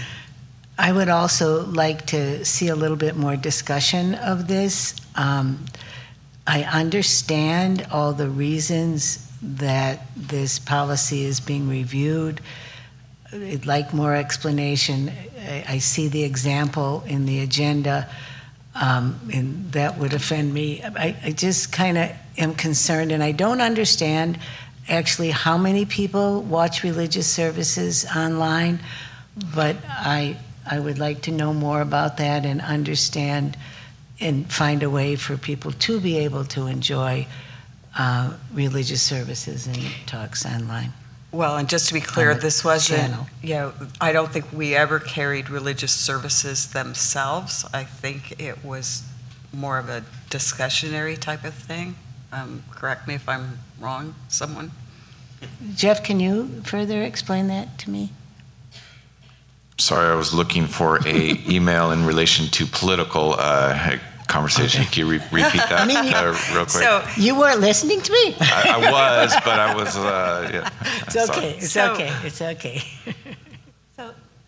the question, sort of the, I guess the question is I was concerned about people at home who may not be able to be as active as others, not having opportunity to watch on Rossmore TV religious services. And I might be, I'm questioning it because my facts could be very wrong, that's not what we're. No, we Not don't. We wouldn't carry religious services on Rossmore TV. Certainly, we don't film those either. But certainly, many of the religious services that are held, they do their own Zoom. They do their own. So members still have those options. It's just not broadcast on. The other thing in relation, just quickly, the part related to political is more campaigning and being sure we are in compliance with the FCC regulations. Having a city council member come, especially to this meeting, provide updates on what is going on within the city or within the discussion at city council is when it crosses over into campaigning themselves or promoting their initiatives in terms of, they're running for election is where it crosses the line. So it's political wouldn't count as what Cindy Silva just provided in terms of giving updates about city activities and so forth. Is there a way that can be included in the policy to clarify that? Yes. It's called going back to the Sure. policy I mean, committee. it could go back to the policy. We struggled, we spent a lot of time talking about this word too. We struck the word bipartisan politics. And there was concern expressed about making sure that we weren't excluding somebody who just happened to be a politician talking about an issue or making a presentation such as Cindy, that could not be excluded. But I'm not 100% sure of the procedure, but it could certainly go back for another look-see. Thanks, Ted.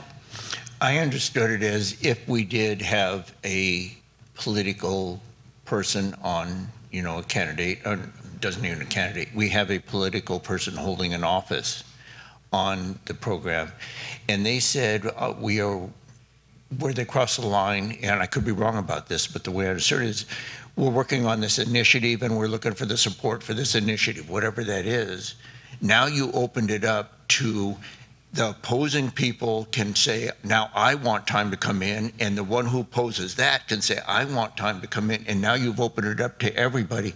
And they said it's very hard to control that without saying, we got a 15-second dead spot in the program that goes dead, because if they blank it out, they got to figure out, somebody has to monitor that and do that so we don't have that in. That's the way I understood the issue. And they said, even though they talked to them ahead of time, you get caught up in conversation, people want to know what you're doing, so they're going to say, hey, I'm working on this new project that's going to give dental care to everybody, and we need your support to go out and whatever it is. Hopefully that wasn't a political thing I just did right then, and we got to open it up to other people. But I'm just saying that is where the mistake could happen, and I think the point, Ted, is that it says in the policy politics. It doesn't go beyond that, and so that, to me, a future reader would look at that and go, "Whoa, what the heck? We got a politician at the board meeting, for heaven's sakes." So I just think it needs to go back for some clarification. How would we? So How do we if do the board would like to send that back, you just need to give us direction to do so. I don't think they need to vote for that. Just a unanimous send it back. comment. Right. You take a straw vote? Do we do a? You can what? do a straw All vote, right, but let's it's do not a straw- necessary. It's not necessary. Not necessary? No. Would the board like to take a straw vote? You would? Sure. All right, let's go for a straw vote. To go back to the policy committee to clarify the word politics. Aye. Before we do that, I just want to make sure, is that the only piece of it that we have out of that we have to clarify? I've been on the policy committee for several years.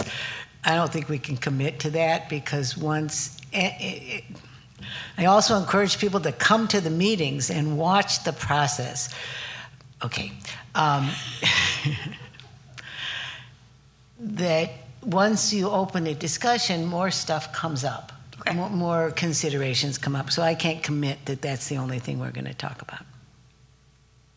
Okay, so the straw vote then would be, do we send this back to the policy committee? Right. You can give clarification. You need to give them guidance what they're supposed to be doing.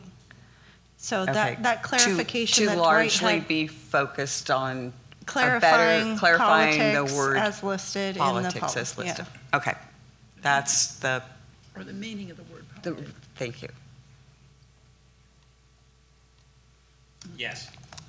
Okay, Dwight, wait. So do you need to call I think a we roll have. call? Do we have a? You could just simply, all those in favor, support of that, go ahead and raise your hand. And I think we have clear direction on what your intent Okay, is. thank so you. We're All right, good. good. I wasn't quite sure how to do it correctly, but I thank really you. want to hear from Tom. I really want to hear from Tom. Yes, I want to get to Tom. Okay, so let's go to the next item, because, yeah, he got shoved aside last time. Item number C is the second reading of the 2025 Trust Estate Fund Capital Project Budget. And Anne is here to present and answer any questions. Yes, and I'm the last item between Yes, and then we please me and Tom get- Cashin, right? Yeah. So that's a lot of pressure. So I'll make it quick. No, I'll make it fairly quick because we had a really good overview from Adrian, from Cheryl, and Jeff also added components to this. But this is the second reading of the capital budget for 2025. And as we look at this and as you consider it, these are projections. And any of these items, it doesn't mean that staff is going to leave the meeting and just gung-ho dive into them. Every one of these would have to be brought back to planning to make sure it's still the priority, then to finance, and then ultimately to the board. And staff wouldn't bring those forward until, as we're monitoring the budget, we know that there are funds available, even to initiate those conversations. So I'm happy to answer any questions about this. Dwight, you look like you have a Do we have questions? question. Dwight, of course. No, I don't have a question. I have a statement that a tremendous amount of work went into this, and you and your staff. I mean, this is the best capital projects process that we've had, and I really appreciate all the work you've done, as well as the Finance Committee, the Planning Committee, and Jeff, your guidance on this as well. So this is a big budget, and it includes a big item for pickleball, which we don't have final costs on yet. That's still to come. We hope we're close. But I commend everybody involved. Thank you. Anything else? Maxine? You took my words. He often does that. Yeah, I got to raise my hand quicker.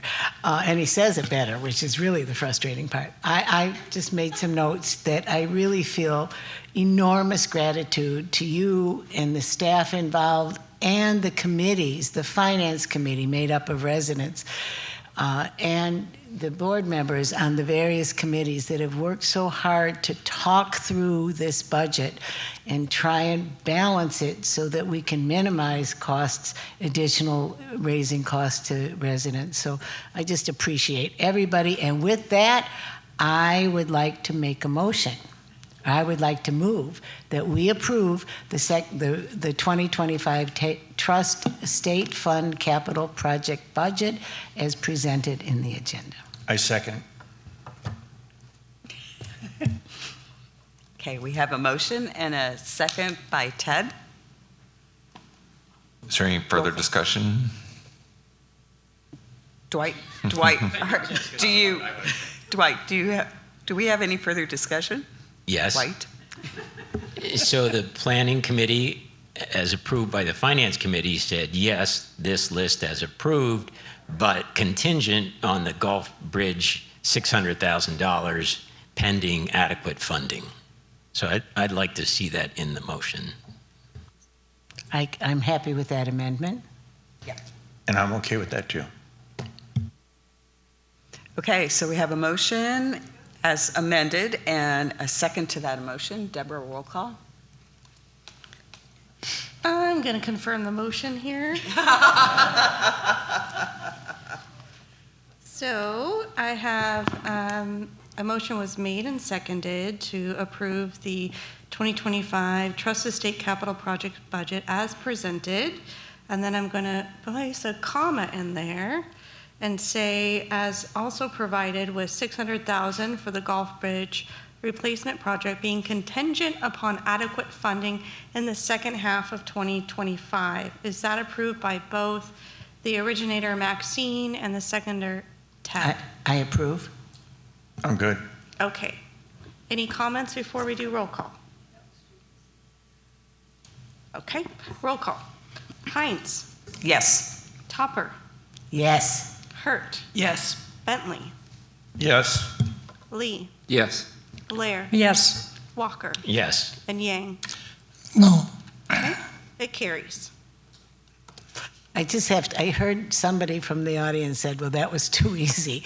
That wasn't easy. It was months and months and months of meetings that come to this decision. But anyway.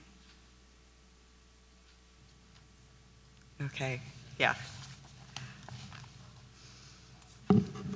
Next up, yay, Tom, we have a departmental deep dive on public safety. We've been waiting 2 months for this, and we got there. Thank you. Thank you for your patience. And congratulations on all your numbers that were in the paper yesterday. Yeah, those are good. Thanks. Okay, fine. Good morning, everybody. When I first got here, I thought everybody was here for me.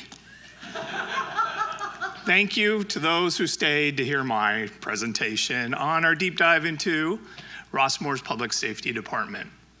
Once he brings that up, we'll get started. I will talk a little bit about myself. I've been here 4 years. I am retired from the Walnut Creek Police Department, where I served for a quarter of a century.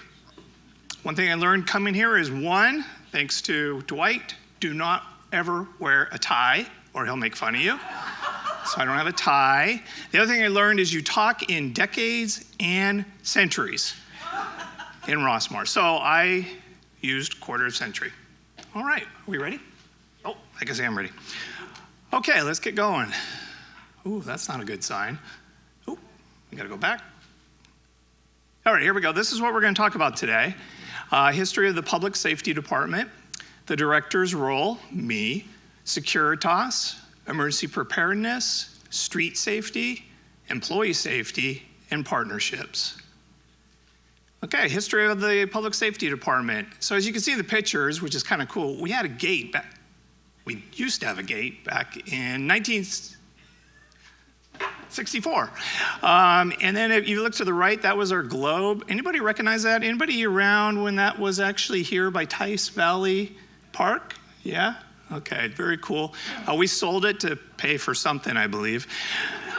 I heard it went to Concord Water Slide place. I tried to get it, actually. I tried to find out where it was, and they don't know where it was either, so they must have sold it as well. But anyways, hopefully one day we can actually bring that back, because that is actually a really cool piece of metal. So from the birth to 2006, GRF had their own public safety department. They were GRF employees. The vast majority of them were retired police officers. And then in 2006, they fired them. They got rid of them all. I checked to see if it was Trump who was our CEO, but he wasn't. Too early? Too early? Okay, moving on. So from 2006... No political comments, please. Oh, ouch. Good point. Okay, so from 2006 to the present, they moved to a contracted model. It went out to bid, and Securitas was the one that was selected. They won the bid, and so they've been here since 2006. In 2009, the public safety coordinator position was developed because they realized that the attorney here for GRF just could not handle the public safety department as well. So they started with a coordinator, and there's something really cool about to happen, but I gotta have the screen on. All right, here we go. This is when you clap. All right, yeah, thank you in the back. All right, so I got here in 2021. That date will come up a little bit later, but we'll talk about that why. So why do we need public safety? Well, because of this guy, the guy in the black and white. Anybody know who he is? Abraham Maslow. Maslow's hierarchy of needs. Okay, we're going back to college or high school, right? The pyramid. Building blocks, right? First building block, what is it? Oh, I wish it was, but it's not. It's actually food and water. The second one is safety.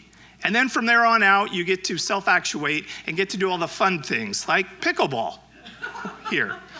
So in order to get there, you're not going to get there if we're not safe.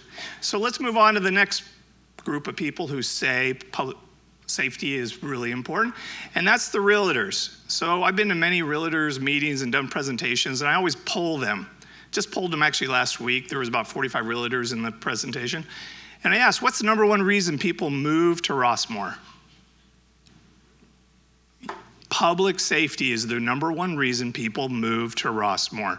It's not underwater basket weaving. It's public safety. So reminder of that, and I know you guys know this because this is in the GRF board's mission statement, that safety is one of the biggest priorities that we do here. Okay, and because of that guy on the right, boy, I looked good back then. All right, Rossmoor Public Safety Department, let's talk about my role. So essentially my role is to be the face and voice of public safety, anything public safety, but essentially we can boil that down to is I just have to make sure that the 10,000 souls here and the visitors and the employees are safe.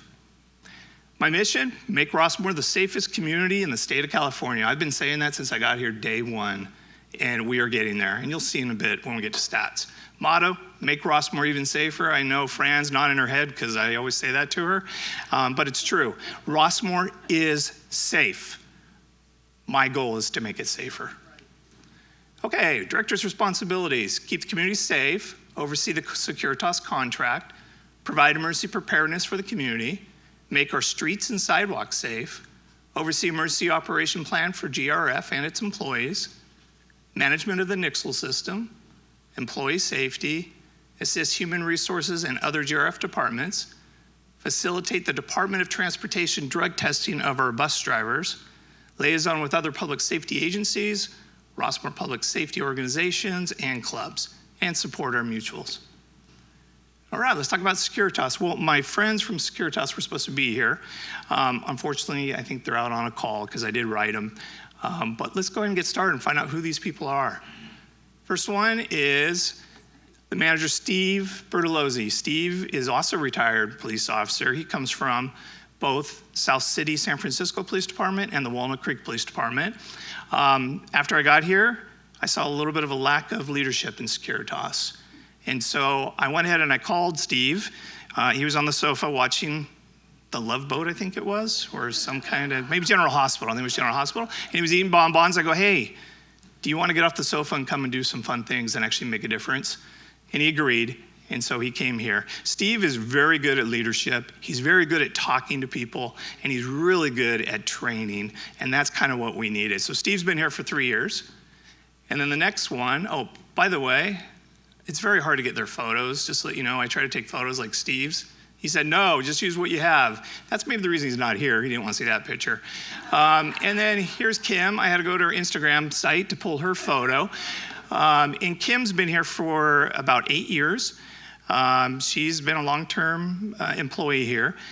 She got promoted to our lead supervisor for Securitas. That did not exist before. It was 5 supervisors who all had equal say and all that, and that just didn't work. We did need to have some kind of hierarchy.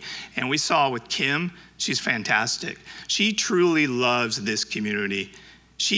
Hopefully Securitas doesn't exist, but she violates some of Securitas's rules in order to help community members here. For example, the other day I was down at the gate. This little old man came walking up, knocked on the door, says, I don't think I could get home. I'm having trouble. It's just too far. They are not supposed to be giving rides. What did Kim do? Gave him a ride.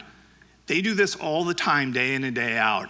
Changing batteries, getting up on ladders or chairs, which they're not supposed to do, changing the battery on your smoke detector. Those are all those little things that they do that are actually outside of the contract. All right, next is our lead emergency medical technician, Andreas Osaro. So we did not have any leadership in our EMT program. And so we promoted him because he's just fantastic at what he does. He was a male model before he became an EMT, so I took that from one of his portfolio pictures. Thank you. All right, what does the Securitas contract include? Well, it includes 1,040 hours a year, which equates to, we have 35 officers, gate management, which is a 24/7 operation, right? The gate's always open. Dispatch center is also a 24/7 operation. Patrol, there is always one patrol officer here, 24/7. EMT, there is always one EMT here for 24/7. This is, StairTrack. StairTrack is a service that I'll talk a little bit about in a minute, but it is here 7 days a week, 8 to 5, okay? Public safety office is open Monday to Saturday. We extended the hours during the last contract as part of the contract deal, as I asked them to be open on Saturdays so that they can serve our community better. Sorry, I should have memorized these.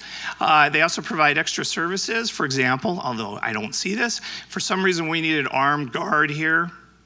we could actually ask Securitas to bring in their armed guard unit. Disaster response, they partner with me and Fran with disaster response. Special events, for example, Mother's Day is a very busy day here. This is when everybody feels guilty and they go, I should go visit my mom.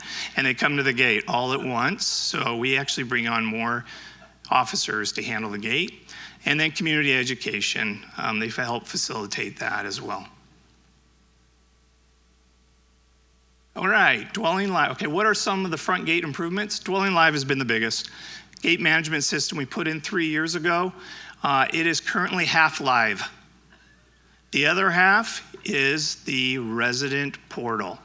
Hopefully by the end of 2025 that will be turned on, but the amenity for that is now you can send passes to your friends and family via your cell phone or email. You can look at your guest list, put people on your guest list, take people off, ban people from your guest list, all those things. And you could also put on there a little notation that when my guest clears the gate, I want to get a text. I want to be notified that they just cleared the gate. So it gives me some time where I need to go put my face on, clean up the house, maybe meet them down the parking lot. So it gives you a little bit of time to know when they're going to arrive. Also, even if you're being surprised that they're coming. Okay, the next one is new security cameras. Excuse me, Tom. Yes. Is Dwelling Live, those features you just listed, are they available to all residents at this point in time? No, that's that half live portion that I was talking about. I want to be sure that people don't think they're missing out on something. Yeah. It'll be available later. Yeah, exactly. Here, I'll repeat it. So it's half live.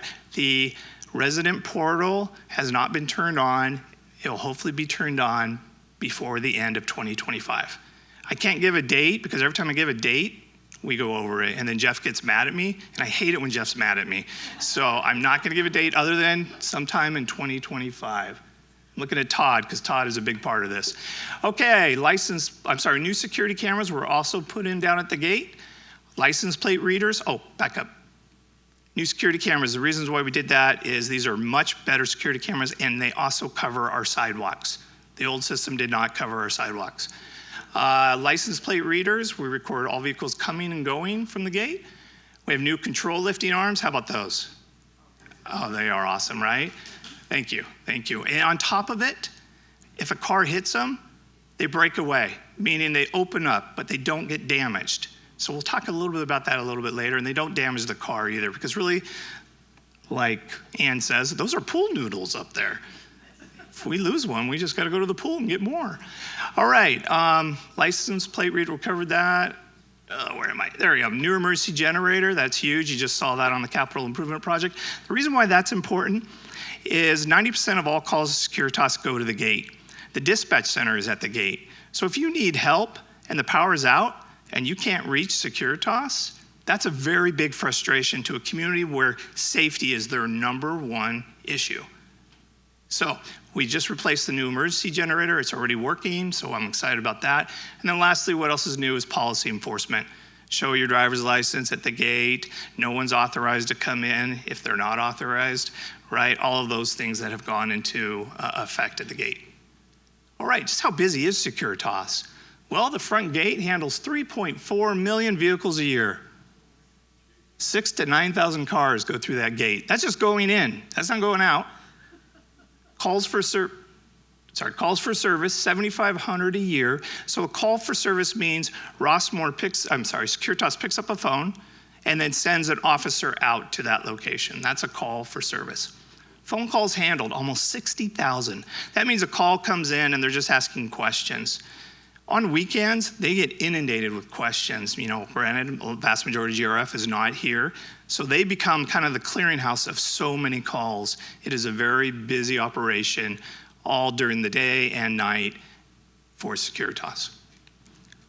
All right, let's talk about statistics. I know you guys already saw this because there was a theft of my slide by the Rossmore News. Yeah, you guys saw it, didn't you? So I should probably add another one to the crime theft stat up there. But anyways, the person's not here. It wasn't Sam. Okay, let's talk about statistics. So from 2021 to 2024, why do you think I picked 2021? Exactly, right? If I'm going to stand up here as your public safety director, I should be able to be accountable to you and everybody else. Am I doing a good job? Well, the answer is yes and no. So let's look at this. So non-injury accidents, these are car accidents and injury. Those are also car accidents. So as you can see, they have really not changed. So I haven't really done that good of a job in that area. Just haven't changed it. However, the good news is we are in line with the city of Walnut Creek, which is surprising to me because a lot of people think there are a lot more accidents here than outside the gate, and that's just not true. We are actually in line with the accidents outside the gate. The thing we're out of line is our near misses and our hit and runs. We are way out of line with how many cars get hit and then leave the scene, especially at the fitness center, right? And then if you walk, how many times do you see near misses? We're very lucky those near misses don't turn into something more serious. So I will continue to work on that, see if I can get that lower. Gate damage, we had a high of 18, 19, and then 21, and then we dropped half. Anybody know how we did that? No. If you remove 2 of the 4 gates, that's half. So I removed 2 of the 4 gates. As you guys remember, lanes 1 and 2, they were acting up. They were beating up the cars. They were just incorrigible teenagers. And I removed the gates so that they could no longer come down on cars, cause damage, and us have to pay for that. So we moved them. However, I'm going to predict in 2025, that number will probably be 1. I'm just going to put 1 up there because now the new gates do not damage cars and they don't get broken when they get hit by a car. So we're lucky there. All right, that's where technology helps. Medical calls. Well, you can see we were at like 2014, 2286. Now we're down to 1792. Yeah. So, as I look at these numbers, I try to explain them and understand them. I try to understand this one as maybe people are healthier, is what I'm thinking. Maybe people are just taking care of themselves better. And that's the reason why we're having less calls. The other thing is our number 1 call for medical calls is falling. And if you haven't been around here while we're paid attention, we do a lot to help educate our residents about falling. What things are there to help prevent you from falling, what to do when you're in a fall, and what to do after a fall. So I think that is hopefully causing that number to come down. All right, theft. All right, I'll take credit for this one. 115 all the way down to 39. I don't know what the percentage is, but that's a lot. That's a lot. What do I attribute it to? It's the front gate. It's dwelling live. It's the new policies at the gate. That's exactly what's affecting that. Okay, the next one, fires. We had 7 in 2021 and 14, 17, 15. Anybody know why we went from 7 all the way up to 15? 2021 was COVID, right? We're all in our houses, right? The number 1 cause of a fire call is unattended food or cooking on a stovetop, and you leave the place, right? And it catches on fire, and then we come, CFD, Con Fire comes, puts it out. So obviously we were all home. It's kind of hard to leave things on the stove, and then now you see we are now active again, and we're at that number. But if you look, we're really consistent for the last 3 years. I didn't look in 2019 to see what number it was, but I would predict it's the same. Okay, trespass. Great improvement on trespass except for this year, but there is a reason for that. 1 person is responsible for 11 of those calls. And it's sad. It really is a sad story because, and I didn't really know this guy. He was a resident here. And he was very well liked, is what some of the residents told me. Unfortunately, he got into alcohol and prescription drugs, and he changed as a person. He ended up losing his place, and he was no longer allowed here. However, he keeps sneaking in, coming in and going back to his place and sleeping in the laundry room, and also he broke into his old place. So that is the reason why we see 19. Otherwise, I think we would have saw the below a 10 on that. Yes, Mary. How do you define trespass?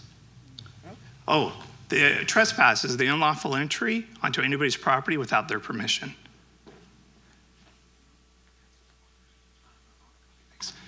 Okay, we're going on to stair track. So pretty much the same numbers, but they're pretty active. And then lastly, calls for service are way down to 6542.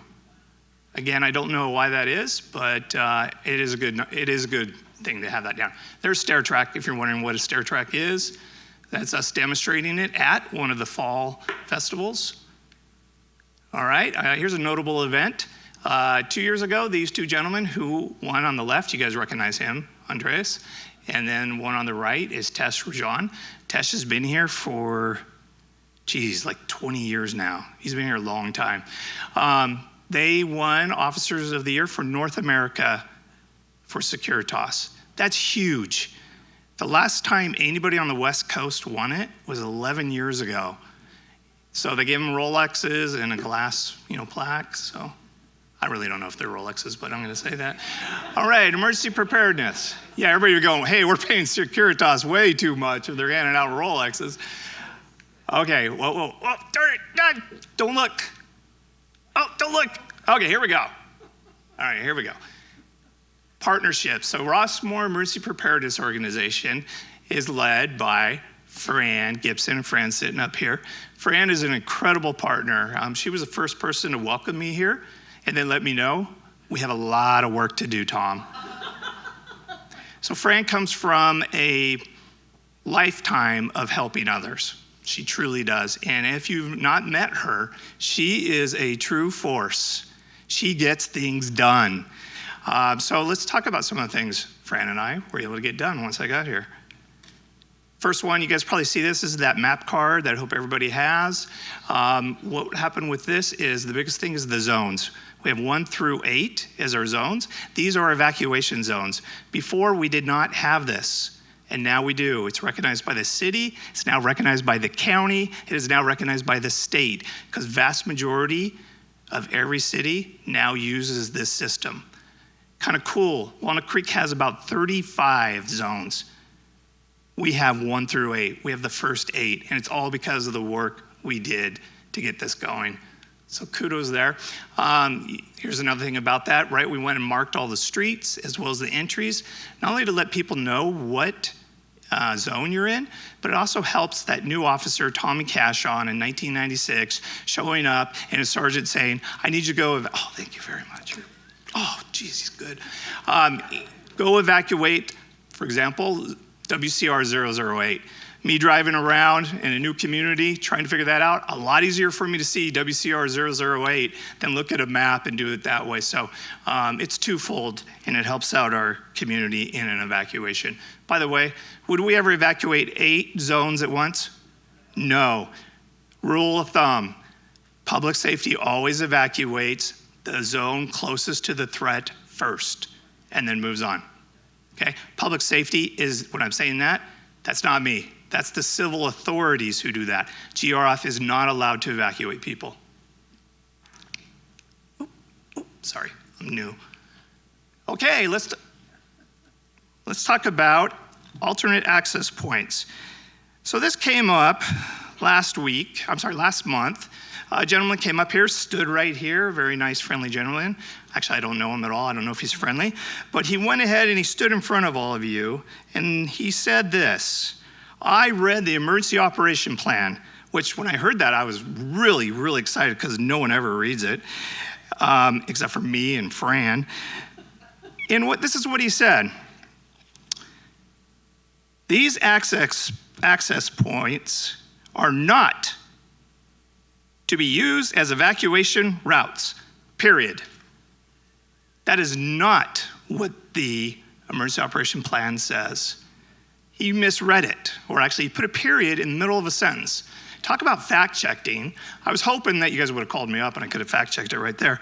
This is what it says. It continues with, without specific direction from civil authorities. So as we look at this, yes, some of these access roads, access points can become emergency exits. However, you don't go there unless directed to by the civil authorities. And that civil authority in any kind of situation is more than likely going to be the Walnut Creek Police Department. Okay, education, education, education. So this is where Fran and I totally agree. The more education we get out to you, the safer you're going to be, and the more comfortable you're going to be. It gets scary when you watch these fires in Lahaina and now down in LA, and you hear about how many seniors died in Paradise. That is scary stuff. How do you combat that? You educate. And so that's what we do. So as you can see, we have the first ever Rossmore Wildfire Guide. And when it comes on up, the Emergency Operations Plan, the update was released in 2024. And then just last year, we released the Earthquake Guide. All right, new rules and more to prevent wildfires. You guys are part of this. First off, the red flag at the gate to let everybody know that it is a red flag warning day. Everybody should know what a red flag warning day is, right? It is high fire danger, but what is it? High temperature, low humidity, and high winds. Good. So no open flame barbecuing on GRF property during red flag warnings. No smoking on GRF property, recreation facilities, open spaces, etc. We are now a Firewise designated community thanks to Yudun, right in the back there. And also Nixle has now become more robust. When I got here, we had 7,800 people signed up to Nixle. We just passed 10,000. 3.1 million Confire shaded break, wrapping around 90% of Rossmore. It is now 85% done. We also do a lot of community talks and club presentations. There is the Fran and Tom show. If you haven't heard about it, go to YouTube. Or you can actually see us on Yelp. We have 5-star review on Yelp, so that is also in there. Okay, so let's move on to street safety. The 3 E's to safe streets, what are they? Education, engineering, and enforcement. Thank you. GRF is responsible for all of them? 2 of them? 1 of them? What do you guys think? 2 of them. Enforcement is Walnut Creek. I'm sorry? Enforcement is Walnut Creek Police. Correct. So really the only things we can impact is engineering and education. Enforcement has to come from the police department. And what's cool is we do have an MOU with the police department where they do provide traffic enforcement on all of our GRF streets, sidewalks, and parking lots. Okay, let's talk about some of the things, and we're going to quiz you. Oh, shoot. She was supposed to be here. I know, I was supposed to text her. Dang it. Anyways, okay, so let's talk about Lynn Carruthers, another incredible woman here in Rossmore whose only mission is to make it safer for people. She started a club, Neighbors for Safer Streets, after her friend was mowed down in a crosswalk. And so she started this new club, which is there to kind of educate all the public about how to be a safer driver, how to be a safer pedestrian, and how to get me to do other things to make it safer. Very much like Fran. All right, what are some of the safe street projects we've done? The Golden Rain Road in Oakmont pedestrian safety crossing. We put up the new lights. There's also a radar reader there now to make it safer to cross there on that street. Another one is our Tice Creek Pedestrian Safety Project. Obviously, you approved that one as well. You guys were a big part of that. There's the new stop sign that was put in, which was run by 90% of the people when it was put in. Walnut Creek PD came on out and changed that around. Oh, real quick, question for you guys. Is this engineering, education, or enforcement? Engineering. Is this engineering, education, or enforcement? Engineering. Okay, next, we're gonna go on to Pedestrian Safety Month. Obviously, this is education. She wanted to do the first one, have us recognize it, and she pushed, and we did our first ever recognized Pedestrian Safety Month here with not only GRF, but with Neighbors for Safer Streets and the Walnut Creek Police Department and the city engineers. As you can see, I'm walking across the street with Lynn in action. I'm wearing the same outfit today. Damn it. But if you look to the right, and what we're trying to demonstrate is use the flags. We put the flags out for everybody to use. Please use them. So that's what we're trying to demonstrate. And then to the right, there's Tony Conte. If you have not met this man, he's a phenomenal man. He actually was run over during that same year. We had a fatality, and then also the same year that Lynn's friend was hit in the crosswalk. He actually tells the story about the car being on top of him. And you realize that could happen to me. It's very powerful when he speaks about it and he talks about it, it becomes relatable. So you don't want to be that driver that runs over your neighbor. It's pretty impressive. You ever not heard him tell the story? Please do. And as you can look, those are the city engineers. And then you can see me all the way at the end wearing the same outfit that I'm wearing today. All right, what's this? Enforcement, obviously, right? This is a Walnut Creek police officer pulling over that car in front of them. We got some pedestrians in the way too to show off. This was part of us asking them for more enforcement here and doing some more targeted enforcement, and they have done that for us. This is the Coffee with a Cop program. They have committed to do this 2 times a year for us. This is also education. It's very successful. We are now in the event center because we ran out of room in the Donner room. Another thing we have is another partnership with Walnut Creek PD. Captain Hibbs is now writing an article in the Rossmore News, and he does that once a month. Okay, employee safety. Okay, we'll hurry on. So what does public safety do for employee safety? Well, we're on the safety committee, which is made up of different people throughout the organization in order to develop policies and practices and information and education to make our employees safer. The IIPP, we're a big part of that. That's Injury Illness Prevention Program. OSHA, that is where the state and federal OSHA can come down if we do something that is very dangerous here. Something happens to an employee, they come in and they do an investigation. I would be the point person for that. Department of Transportation, already talked about that, our bus drivers drug testing. Workplace violence, big part of putting together our policy regarding workplace violence. Active shooter training, we did this when I first got here. We're gonna do it again this year.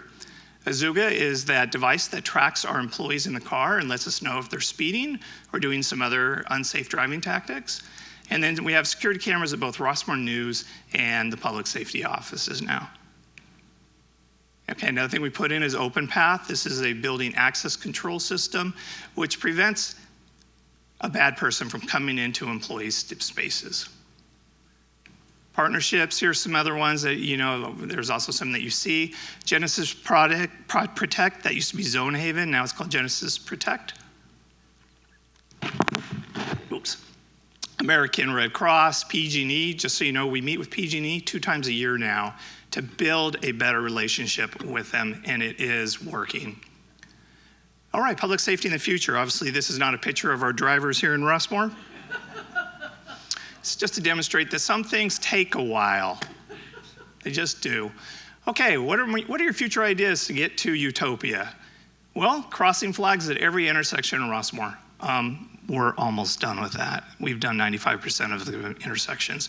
That should be done, hopefully, by mid-March. Rossmore Guide to Traffic Safety, that is coming out this year. More radar readers, a resident Walnut Creek police officer. This one's the big one. This is huge, and this is where I need your help. Measure O was passed 2 years ago. Fran was part of it, I was part of it, but it was sold as a public safety tax, pretty much, or the tax would be for public safety and other things. I can't see a better way to spend that Measure O money than to put an officer here 40 hours a week. They do it at Broadway Plaza, they do it in other places in Walnut Creek. That would be huge to our community at making it safer. Pedestrian gates at the front gate. I just saw that maybe 2027 that might happen. Emergency evacuation road off of Gray Eagle. Just so everybody knows, the board approved $500,000 3 years ago for that road. We didn't have permission yet. We worked with Confire. They approached the landowner. He said no, but come back in a year. He said no again, but he had a right reason. Both of these have been really right reasons. This year, I'm hoping is the year. We'll see. And then I'll be coming back to you guys for money. Traffic engineer on staff. And then also finding Jimmy Hoffa and World Peace. We would have utopia. Any questions? Yes, Maxine. I don't have a question, but I have a comment. First of all, I loved all your colors. I do connections every morning, and I really wanted to press on the different colors. Okay. That's an online game. But secondly, I've said a lot of things today, but this one I wish that all 10,000 people could hear. Because of recent family events, I used almost every single Securitas service. And I just wanted to publicly thank you for all of those people that came to our home and helped. You're and welcome. I feel as well, I want you to know how safe I feel in this community, in my entry, in my home. So I thank you from the bottom of my heart. Oh, thank you, Maxine. We love you too. Yep, Dwight? So, Tom, I believe there are some cameras monitoring for wildfires, but I didn't hear you mention that. And I'm wondering what the status is of that project. Yeah, and I should have said in the very beginning, even though I'm doing a deep dive, I'm in constraint, right? I have only so much time. There is a lot I did not talk about that has to deal with public safety. We could actually be here a whole day or more, and I don't think anybody would, I think people would fall asleep actually. But to answer your question, there are 2 wildfire cameras in Rossmore. Well, one is just outside of Rossmore. It's up at the top of Stanley Dollar Drive. If you go all the way up there, you will see a big tower which has cell phone equipment. There is a camera on there that watches, probably can see about 80% of Rossmore. There's another camera which is on Terra Granada. If you're driving on Terra Granada and you look up at one of the light poles, you'll look and you go, that looks different. What's that? That is the second camera that is here. That picks up another 15% of Rossmore. And then the last part that we're hopefully going to get in the near future is up at Sakhalin Indian. Just so you know, Sakhalin Indian Canyon right behind there, that is a very, how do I say this? It could be a fire danger if anything was to ever catch on fire down there. I want to be able to see that. So hopefully we'll be able to get that done as well. Tom, thank you so much. We really appreciate it. And I do want to point out, we're kind of trying to wrap it up, sorry. I do want to point out that if you go on Rossmore, these deep dives are on there. I think they're also on YouTube, I understand. And one thing I was remiss, I did not mention a thank you to the food, this has, not you, but another thank you to the food and beverage study consultants and the workshop that, or the town hall meeting that was presented this week. So, but Tom, fabulous job. Thank you very much. The town hall is on Rossmore TV. All of these meetings are on Rossmore TV, so we encourage anybody that wants information about what goes on and wants to review these meetings, please look on Rossmore TV on YouTube. Okay, and we have a final business item here, 11A, which is to consider granting approval for the appointment of the inspectors of election.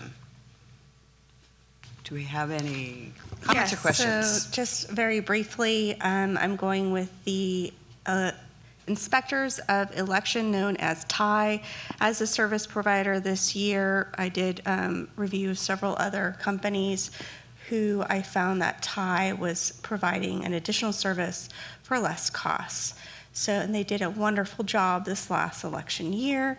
So I'm asking the board to consider granting approval for the appointment of the inspectors of election, an election inspection company to oversee the printing, mailing, and counting of ballots for the anticipated election for the GRF directors. Additionally, authorize the general manager to execute a letter of understanding that delineates the scope of the services to be rendered.